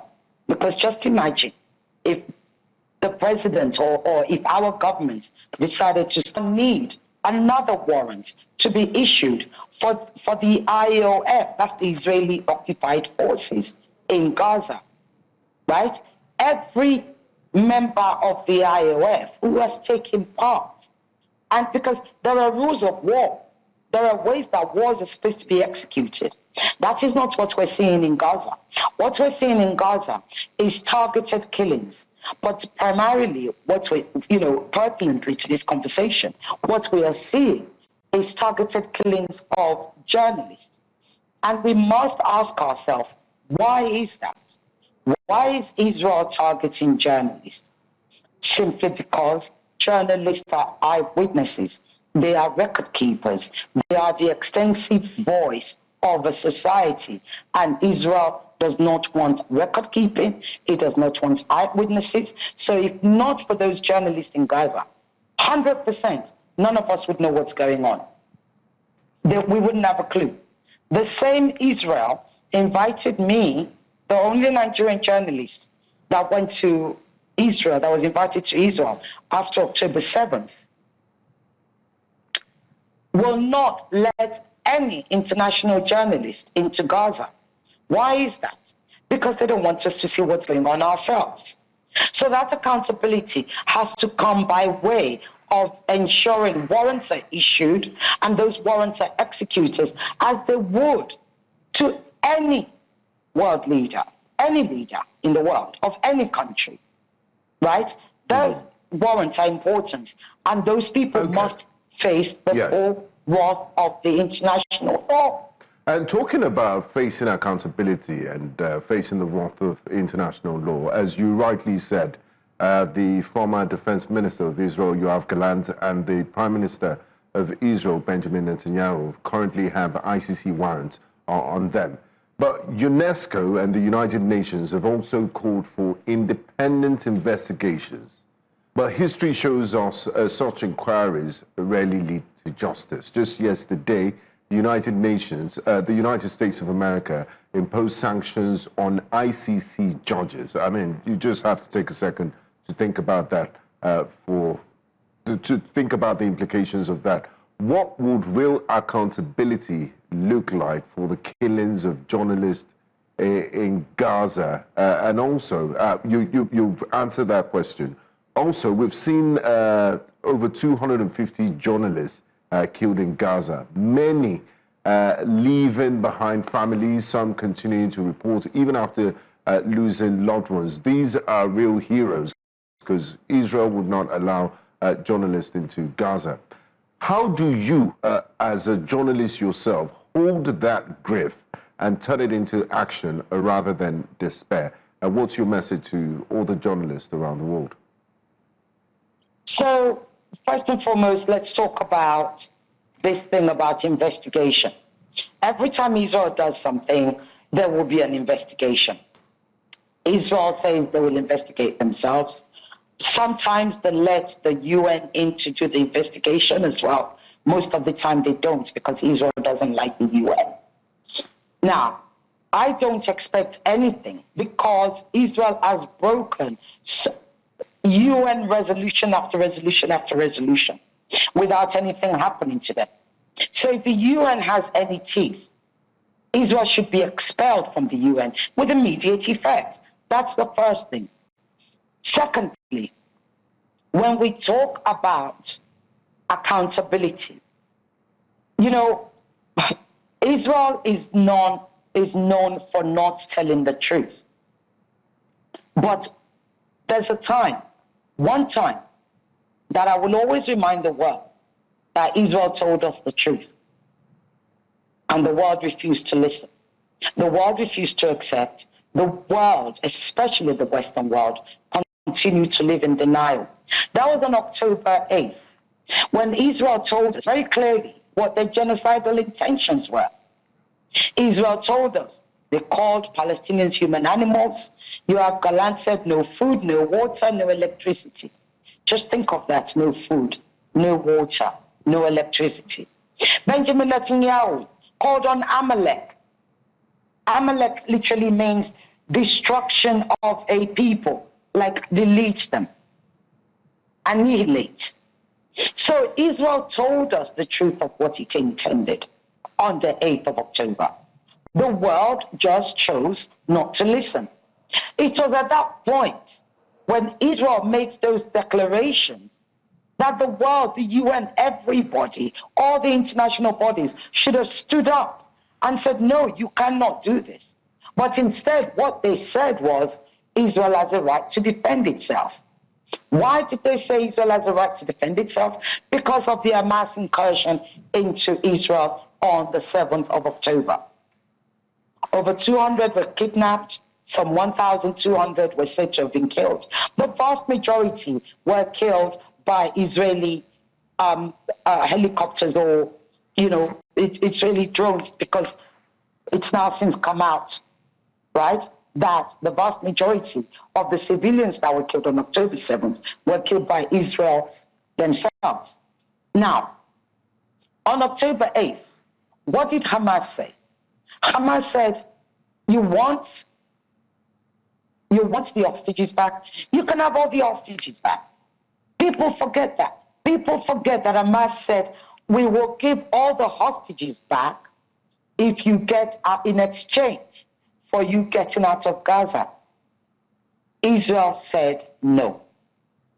And since then, Israel has continued to break ceasefire agreements after ceasefire agreements, to the point where it broke the last ceasefire agreement, which was a 3-stage agreement. Before it could get to the 2nd stage, Israel broke it. And by March, Israel had declared an hunger blockade, as if all the other atrocities, as if all the carpet bombings Israel has thrown. Think of it, the Gaza Strip is shorter than the length of a marathon. Sorry, we'll have to interrupt you here because of lack of time. And I would just like to throw in this final question before we let you go. Now, how do you hope newsmen, reporters, and media organizations in Africa, such as African Journalists Against Genocide, can empower African journalists, shape global solidarity, and perhaps even change the way the world values press freedom in conflict zones? Excellent question to end on. As journalists, we must continue to report without fear. Without fear of recriminations, and with that, we mustn't allow our voices to be silenced. Because when we allow our voices to be silenced, we are letting the community down. We're letting the society down. We're letting the citizens down. It is our job to always hold power accountable. But we don't just hold them accountable by writing and putting things out there. We hold them accountable by interrogating their behavior, by inviting them to come and answer to the allegations. Heck, the policies that they make, for instance, the right-wing policy in Israel, and indeed the policies that APC makes here, must constantly be unthreaded by journalists like us, by journalists abroad, by journalists like David Undoy, Fisayo, all of them. We journalists are the extension of the people. When we go silent, we have literally silenced the people. There's a quote that I like, which says, those who stand for nothing will fall for anything. as journalists, we mustn't allow that to happen. Whether it's in Nigeria, whether it's... So that's why I created AJAG. AJAG is the place where African journalists can come together as a space for us to discuss what's going on in our continent and what's going on in the global south. And I'm happy to say, well, I think we have like 144 members and it's growing. You know, the response has been incredible. And we have much more work to come. But we need our colleagues in Nigeria and across Africa to continue to talk about AJAG. I'll end with this, Benga. Here's what's important. Throughout, and you would know this, and Olive, you would know this too, throughout the last 22 months, the voices either of recrimination or of support that they often put out there is the voices of Western journalists. They forget that there is a continent called Africa. Indeed, there was so much work going on in Africa, the vast majority of the world weren't aware. So that is why AJAG is important. That's why I created AJAG. Because African voices must not be left as second best. We are a huge continent. We are the place where humanity came from. And therefore, it is important that our voices are heard globally. Thank you so much, Ireti Bakari Yusuf. And it's important to know that, you know, it was South Africa that took Israel to the International Court of Justice also. It began in Africa. Thank you so much for your time, and you have our best wishes for the work you do with AJAG. We must continue to amplify that journalism is not a crime.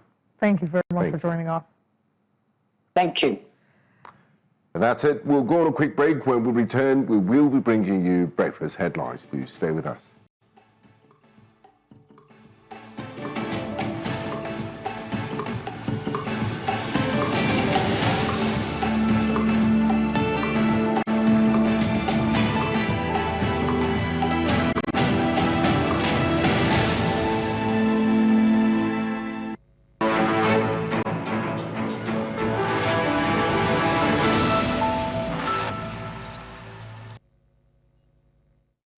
Welcome to Breakfast Headlines. I am Benga Aborowa. We begin the news with News Central's drive to amplify the voices of all Nigerians by holding another town hall meeting in the Middle Belt region. This time, the conversation moved to Jos, the Plateau State capital, with a focus on the crisis bedeviling the Middle Belt region of Nigeria. The forum brought together political leaders, security operatives and stakeholders in the region, all raising their diverse voices for a lasting solution. We are tired.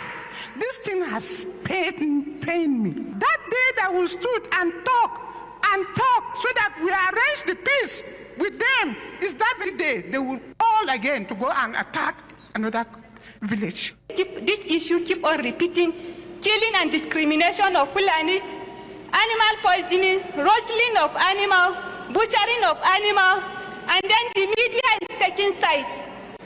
Media is not reporting what is expected because when something happened to Fulani, you hardly see or hear it in the media. Thank God for News Central for what you're doing. Unfortunately, you are very young. You started in 2017 or thereabouts. But these atrocities have been going on for many years. 2019, I spent 162 days in prison for my uncompromised reportage. And when I was stepping into Kaduna prison, the first thing I wanted to see were the terrorists that have been terrorizing our people. I didn't find any. I heard my dear sister, Mariam, saying ethnic profiling. That's not true. In 2021, the executive governor of Katsina State, Bello Masari, said that the so-called bandits are Fulanis like him and they are Muslims like him.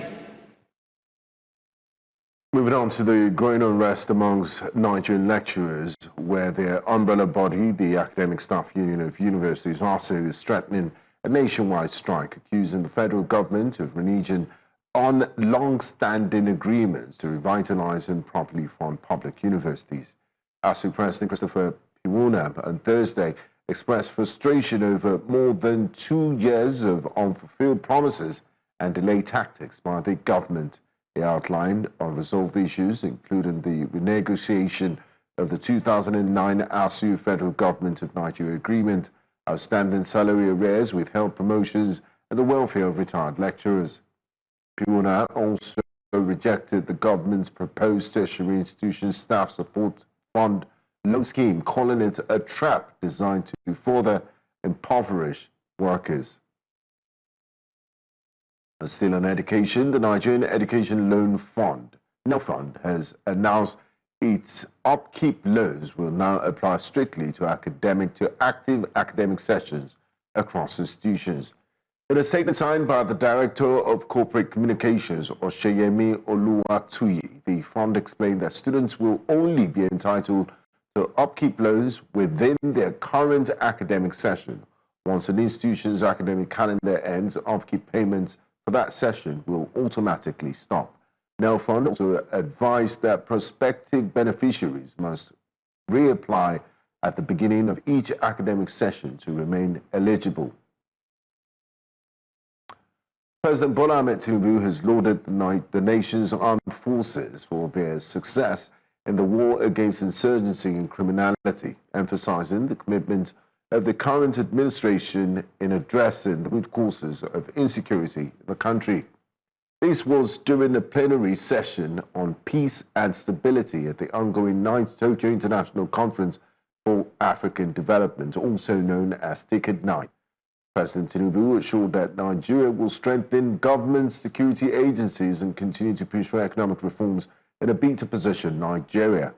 Also, the Prime Minister of Japan, Shigeru Ishiba, announced a collaborative economic framework between Japan and the African Development Bank that will see the sum of $5.5 billion dispersed to African countries through Japan International Cooperation Agency. And now to security matters. Police in Abuja have arrested 116 suspects in a sweeping operation targeting drug hotspots across the city. The raids, which began on August the 1st, covered areas including Gwarimpa, Kubwa, Utako, and Asokoro. After screening, 89 suspects were released, while 27 were charged to court for public nuisance and drug possession. Officers also recovered various illicit substances, including quantities of suspected cannabis. Meanwhile, Nigeria has deported 51 foreign nationals convicted of cyber terrorism and internet fraud in a joint operation by the Economic and Financial Crimes Commission, EFCC, and the Nigerian Immigration Service. Deportees were linked to cross-border crimes targeting individuals and institutions both within and outside the country. Authorities say the move reinforces Nigeria's resolve to protect its digital space and enhance national security against growing cyber threats. The EFCC described internet fraud as a serious danger to economic growth in Nigeria's global reputation, while the Immigration Service stressed its commitment to preventing the country from becoming a haven for criminals. And that's all on Breakfast Headlines. Breakfast Central continues shortly. I am Benga Aboroa.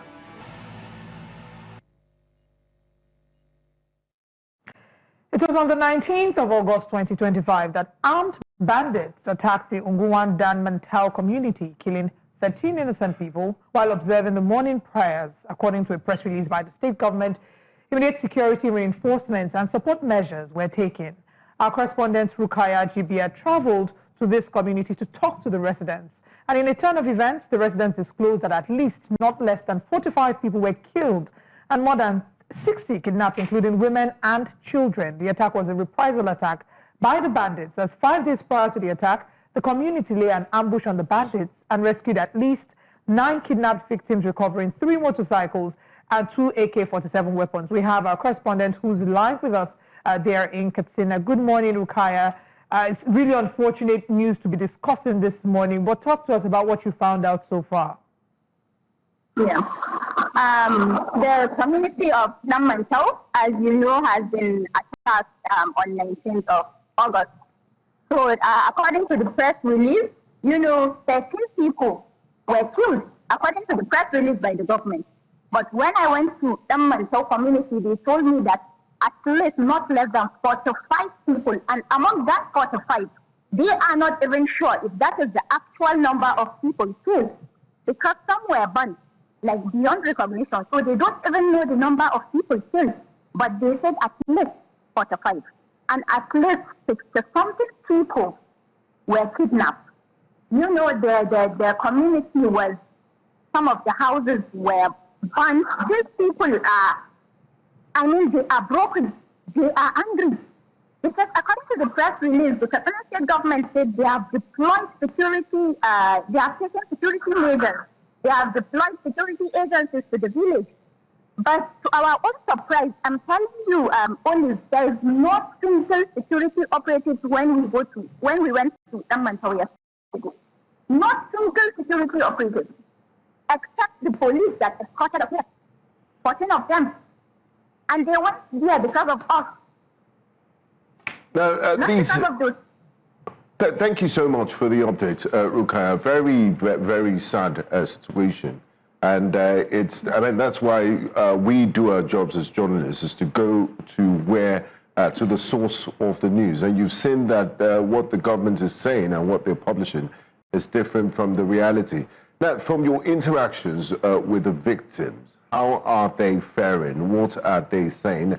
And has there been any sort of support from the state government or the state government emergency management authority or response team?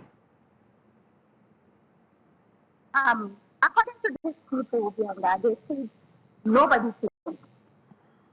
They said when they kept calling when the attack was happening, but nobody was there.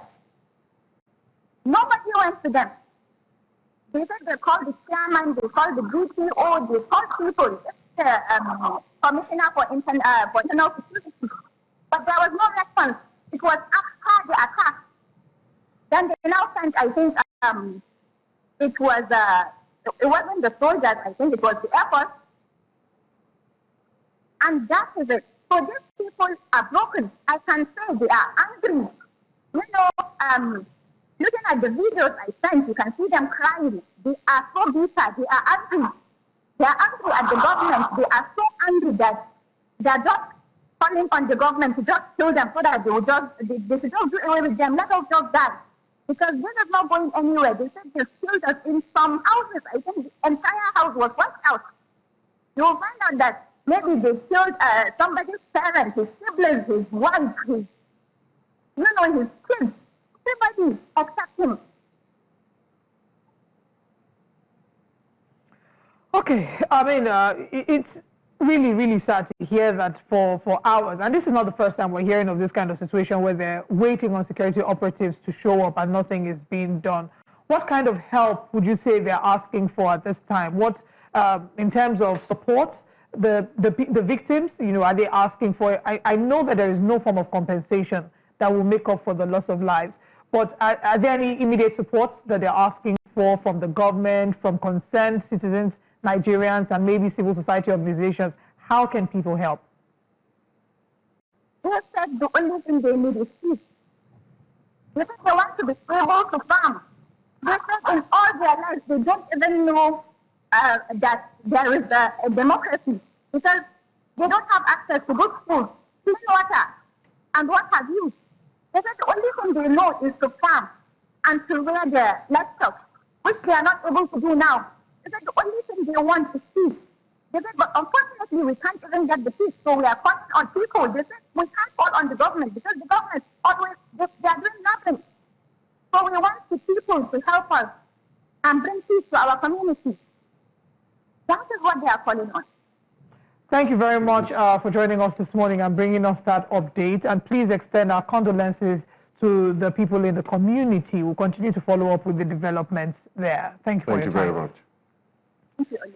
I mean, it's a really, really sad story to be speaking about. And that will, of course, launch how we will kickstart the conversation this morning as we review the front pages of the newspaper. We have joining us Public Affairs Analyst Dotun Ojon. Good morning. Thank you for joining us. Thank you very much, Mr. Ojon. Good morning. And it's unfortunate that it's a sad story that I'll be starting with. Yes. When a government, what is the primary responsibility of government if it's not the safety and the security of the lives and property of the citizens, the welfare of the citizens?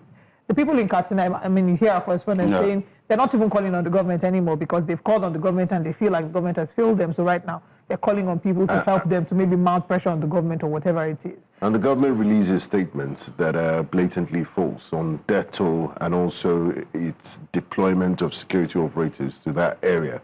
And it's just a very hopeless situation. I can imagine what the residents of that community feel like.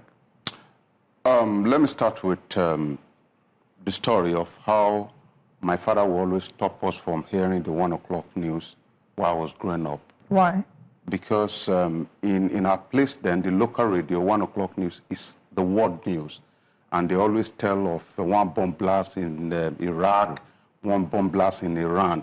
We never knew as a boy that we'll get to a point in Nigeria where we move from one stage of killings to another. It was almost unconceivable while growing up that things like this could happen in our own country, Nigeria. And if you look at this story, you discover that they say it's a reprisal attack after they have tried to secure themselves. In other words, it's the responsibility of government to secure the people.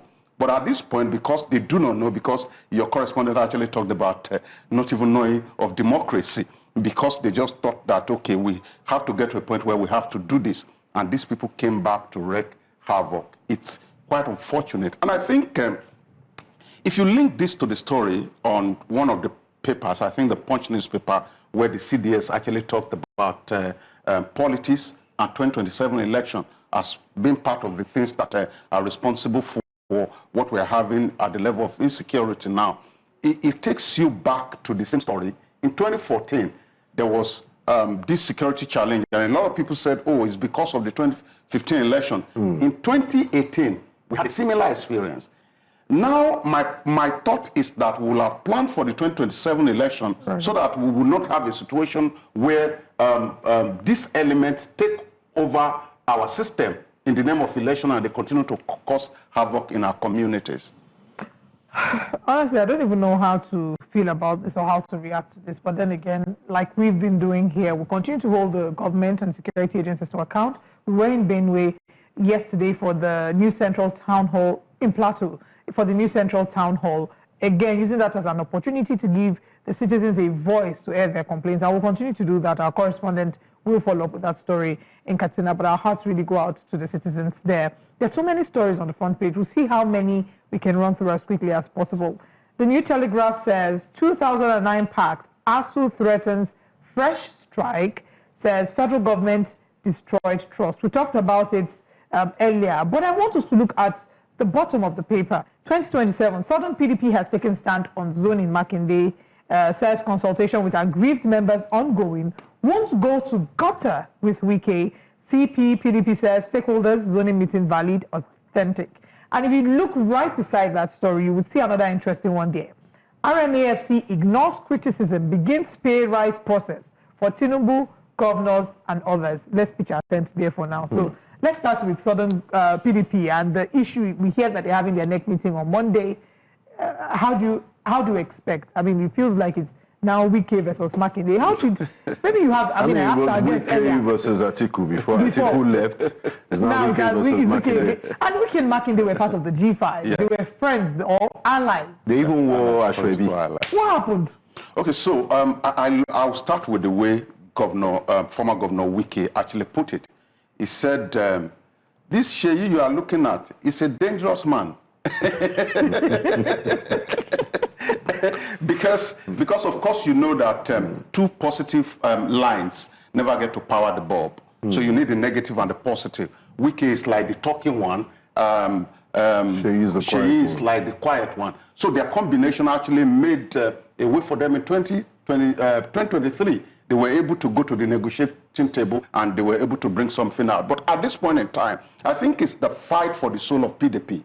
Because I like how Governor Seyi Makinde put it, that this meeting is not about who wants to run in 2027. It's about the fact that they need to work on PDP, rebuild it. You see, it's a tragedy, and a lot of people don't know. In a democratic society where it is only the ruling party that has the possibilities, and the other parties have only potential, then it's a crisis. That means that you have given an opportunity for the ruling party to do whatever it is that it wants to do. So when we have dissenting voices, some of us who understand politics, who have studied politics for a while, who understand how a leader in Nigeria can suddenly become a dictator. We are always very happy if we see an opportunity for any dissenting voice to come out to say, oh, government, this is what you're doing wrong at this point. So a viable opposition makes for a healthier democracy. In 2003, there was an election in Ondo State that produced former Governor Olusegun Agagu, now late. And he's a book person, extremely booky. He wants everything to be written down before they are executed. And it took 2 years of his administration. They call it roadmap to progress. He was writing, he knew what to do, but he wanted it on paper before execution, which is fantastic. But your time goes quick. 4 years goes quick. So for 2 years, he was writing, was reeling out the plan, beautiful plan. And he never get to do most of this plan. Immediately, opposition set in the name of Olusegun Mimiko. They constructed a road for the first time in the history of Ondo State in 7 months. In fact, it was the first time in my life that I will see that you can actually have bulb at night to power whatever it is to construct the road. That is the power of opposition. What we have in Nigeria today, I'm not talking about talking opposition. I'm not just talking about criticizing opposition. There are 3 levels of criticism. The first one is to talk about what is wrong. The second one is to provide solution to what is wrong. The third one is to enter the ring and say, I am ready to provide solution to what is wrong. I want to put you on the spot. These 3 levels that you've mentioned, talking about what is wrong, providing alternatives to what is wrong, and entering. Give 3 Nigerian politicians that fall into each category. Okay, so that's putting him on the spot. You know, some of them now, when I mention their name, that they're actually doing well, you know, their head will be swelling. Don't let us go to that route. Let us only encourage people at this point in time that the best thing we can do in this government is not to decamp to APC. And I've said this repeatedly. It may look as if that's where the gold is.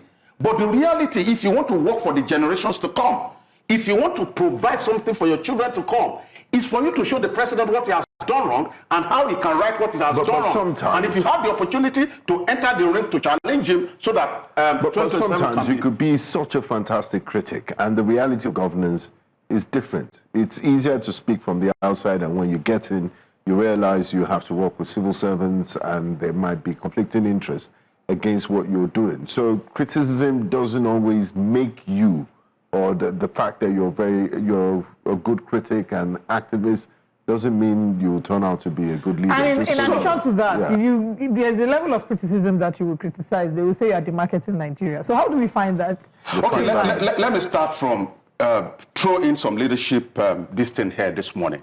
The first thing, let's talk about the difference between when you are outside of the government and when you are inside of the government. You know, nobody can boo us with that because we actually understand all of these things. The concept of leadership is this: when you run an organization and you want to promote people, there are 3 categories of people. There are people you manage to exit. Those are the fair people. They can just barely get the work done, but you have to keep them in the organization, because what makes your organization tick is not about the positive line. Now, there are the bombers. We have the bombers. The bombers are those who give assignment. Go do this thing. And they get it done. Then we have the leaders. The bombers are not necessarily the leaders. So what is the work of the leaders? It's about 3 things: the capacity, the competence, and the character to unite everybody. Either you are a civil servant, do our bidding. Either you are a political appointee, do our bidding. Either you are a contractor. And that's why I said that the problem of Nigeria is in traditional leadership. The concept of traditional leadership is that a man who sits on the throne wants everybody in the community to serve him. Traditionalism. The concept of traditional leadership is that the man on the seat has learned lessons from our traditional institution that once they install you, you are going to root throughout life. If you watch our Nollywood movie, for example, you see that the only house in the community with gated fence is that of Igwe. That is traditionalism. And we bring this into politics. And the leader, your president, your governor is looking at how everybody is going to serve him. So leadership is about uniting the community to do your bidding. So when you come out to say, oh, civil servant frustrates me, I just laugh. I have had experience in civil service. I'm about one of the few Nigerians who actually started from a civil service background. leadership. They are not evil. Civil servants are good people, but you must be able to show leadership to rally them around. All right. But when you leave everything into the hand of people, including contractors, that's why one of the most frustrating things in Nigeria today is that when we're growing up, we can see a board at the contract side. The name of the contractor will be there, the number will be there, the address will be there, and the duration of the contract. If it's 12 months, is there. You can go to bed. That during military, you can go to bed and sleep. That this contract is going to be executed between 12 months.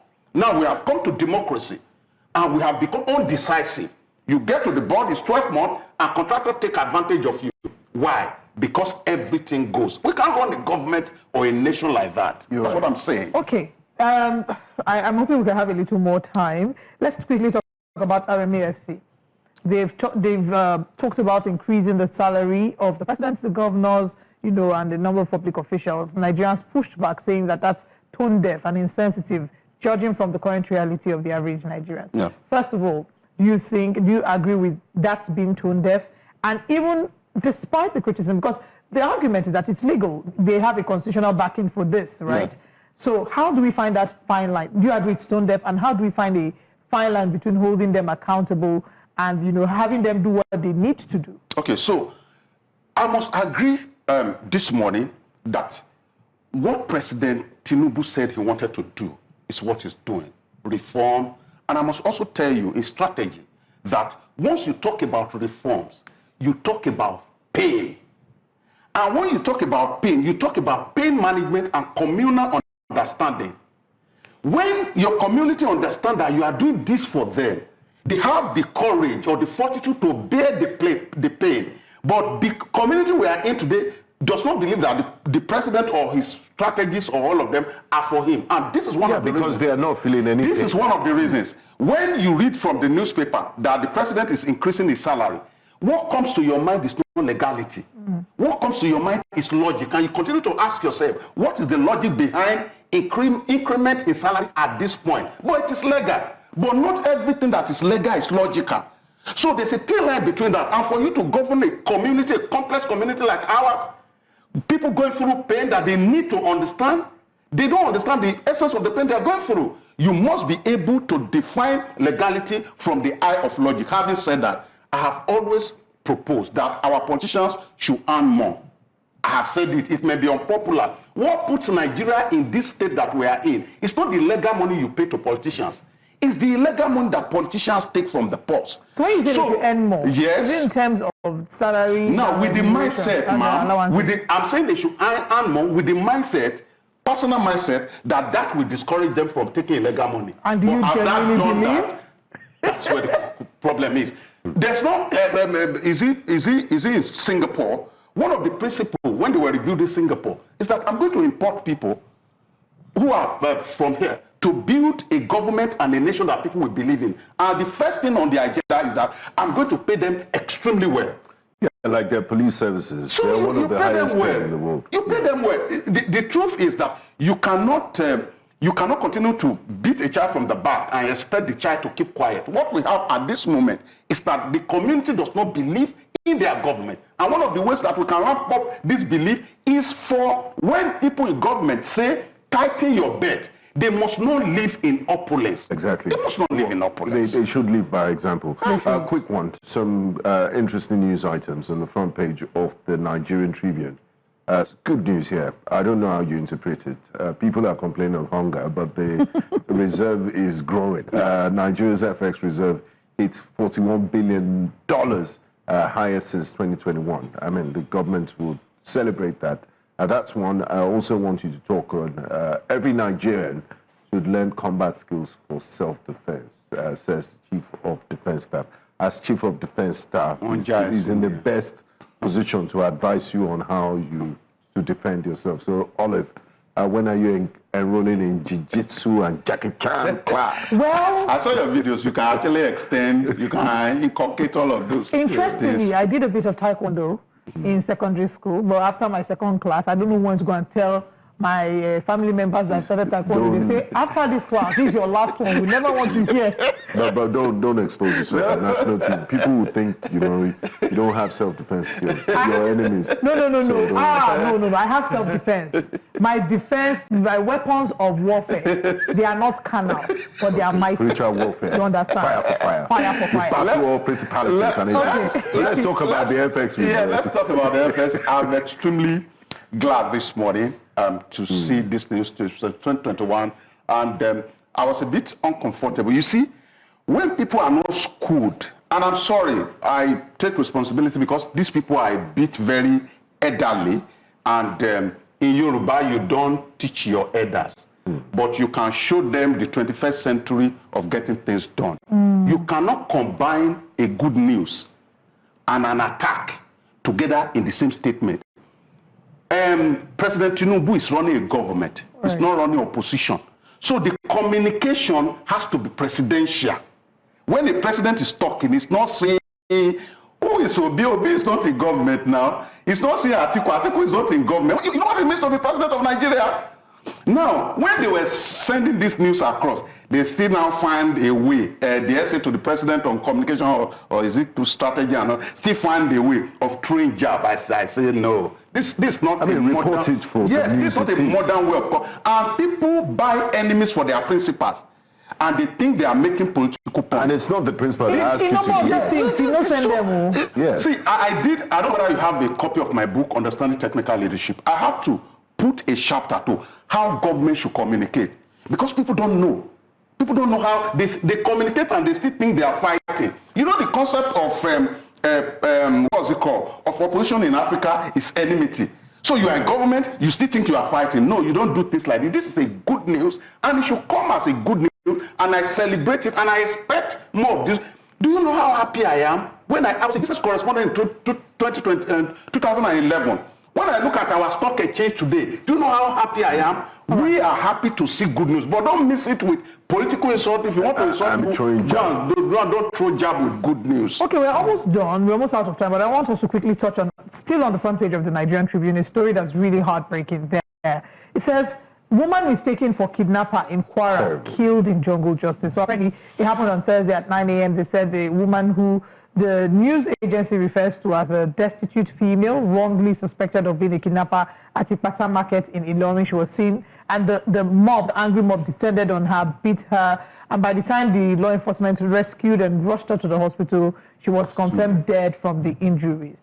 And I need you to speak on this as quickly as possible, because it's a shame that this shows us again, I would think that there's a breach in the gap, there's a huge gap in our security infrastructure, where people feel the need to be the ones to mete out justice because in some sense they don't trust that law enforcement will do what they need to do. Or what do you think are some of the factors that may have contributed to this, and how can we prevent this from happening again? Even the CDS yesterday, when I listened to him, was angry. Visibly, you will see it was trying to curtail it.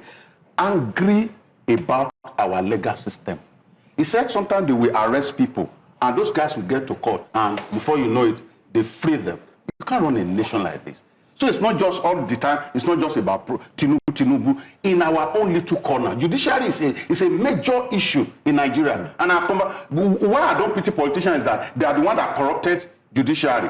But the bad thing, the bad media that the judiciary is attracting, is also affecting them. We must build a community where people will believe that their government will mental and discipline have trust in their government. That is called the but then again, for the people, you can't continue like this. If you are angry, go wait till the day of election. Go and use your anger to change government. Not that you use your anger to be killing people. How do you even wake up in the morning and you see them beating people? And you see them, this same set of people on the day of election, 5,000, you will think their brain has gone on holiday. I hope that we can remember when we talk about that story, we can also remember the ASUU 4 and the fact that there are several innocent people who have been caught in the crossfire of angry Nigerians and unfortunately killed for nothing. And we hope that we don't have to keep reporting this in the news. Thank you so much, Dr. Ojo, for joining us. Always a pleasure. I'll see you next week. Anything for the girls. Happy weekend. Happy weekend, man. Okay. Now to lighten things off, it's been lots of heavy stories. We have Sam Dandy, who's bringing us the latest in the entertainment world. Stay with us.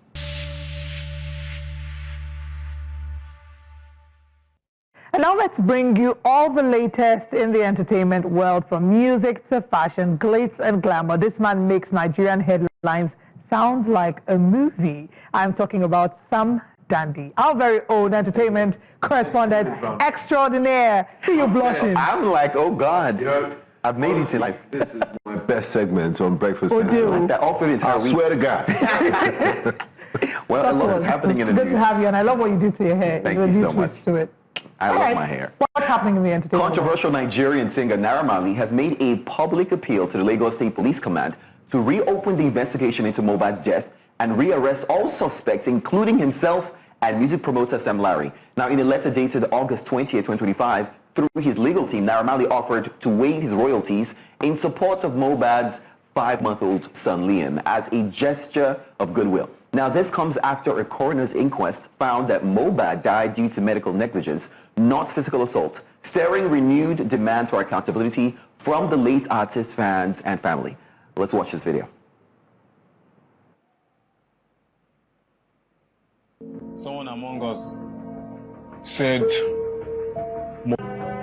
they're going to arrest everybody that was in the house with him in the last 24 hours, 48 hours.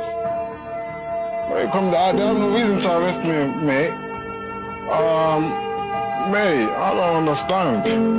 I was not in the country, I was out of the country. You can see with the stamps, you can see with the videos, I have videos. I have lots of things. But well, that was it from then. It got serious.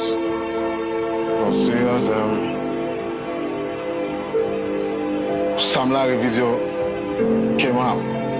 That video came out. So that video was Sam Larry and Mohbad. Well, my first time seeing that video was when we all saw the video. I'm like, what the hell? What's this? But I wasn't fast to judge like everybody. I knew that video was not. September will make it 2 years since Mohbad's passing, and it's still heavy for a lot of his fans. And now it's the first time Naira Marley is speaking up about it. Any thoughts about this one, Olive? Are you surprised? I mean, it's sad, really. This Naira Marley situation would always forever be sad to me. Sad because, like I did a while ago, we talked about it, and I said I feel like a number of people made this into a national discourse. I don't know if it was genuinely because they wanted answers, or it just felt like it was meat for bloggers. And Mohbad deserves more than that. It's just unfortunate that there will never be enough justice that will bring Mohbad back. But I hope that he highlights certain key conversations about mental health, about the fact that, I mean, he's shared his side of the story. He's asked for a further investigation. It's unfortunate, again, how this has marred his reputation. I don't know if there's ever going to be complete healing from that, but yes. Yeah, we had a whole breakfast wake-up conversation on this, and Olive just echoes same sentiments I share. Well, let's move from that one to something way lighter. Billboard has released its list of 50 greatest Afrobeat songs of all time, celebrating the genre's explosive global impact. Now, topping the charts is Tubaba's timeless hit, African Queen, followed by Wizkid's Ojuelegba, there's Flavor's Mwa Baby, Rema's Calm Down, and smash hit Essence featuring Thames. Now, the ranking celebrates both the commercial success and cultural influence of Afrobeats as a genre that transcends borders and reshape the global music scene, especially right now. Now, other notable songs on the list include Burna Boy's Ye, there's Last Last by Burna Boy as well, Davido's Fall, and even Dami Duro, even P-Square, D'banj, Yemi Alade, all made the list. Now, the list is pretty interesting, but speaking about this list, OG Nigerian singer Terry G has criticized the Billboard's list, claiming his exclusion is an injustice. Famous for hits like Free Madness, Akbako Master, and his unique style, Terry G argued that he played a pivotal role in Afrobeat's street appeal and transformation in the late 2000s. Now, he expressed his displeasure on social media, declaring, "I was robbed," calling for greater acknowledgement of pioneering artists who reshaped or shaped the grassroots movements of the genre.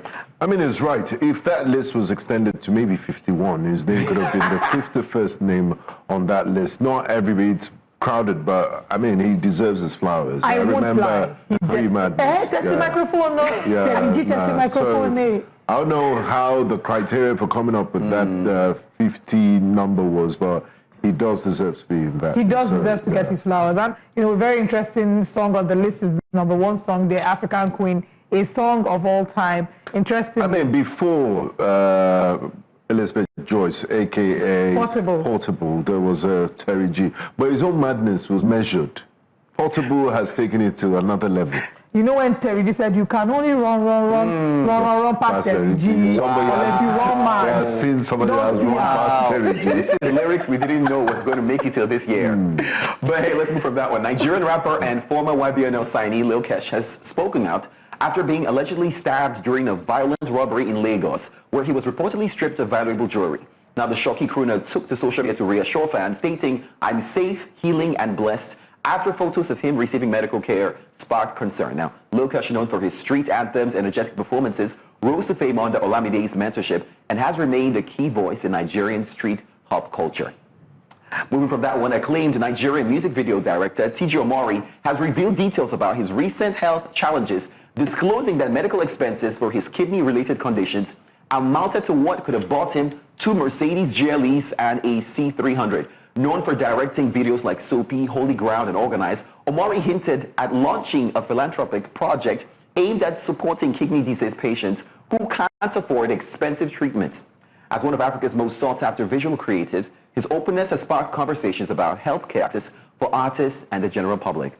I mean, he made that, the cars, it must be that expensive. But let's move again back to some interesting news. Chioma Adeleke, wife of Afrobeat superstar Davido, has made a heartfelt return to social media, posting a photo with their late son Ifeanyi, captioned, "My best friend forever."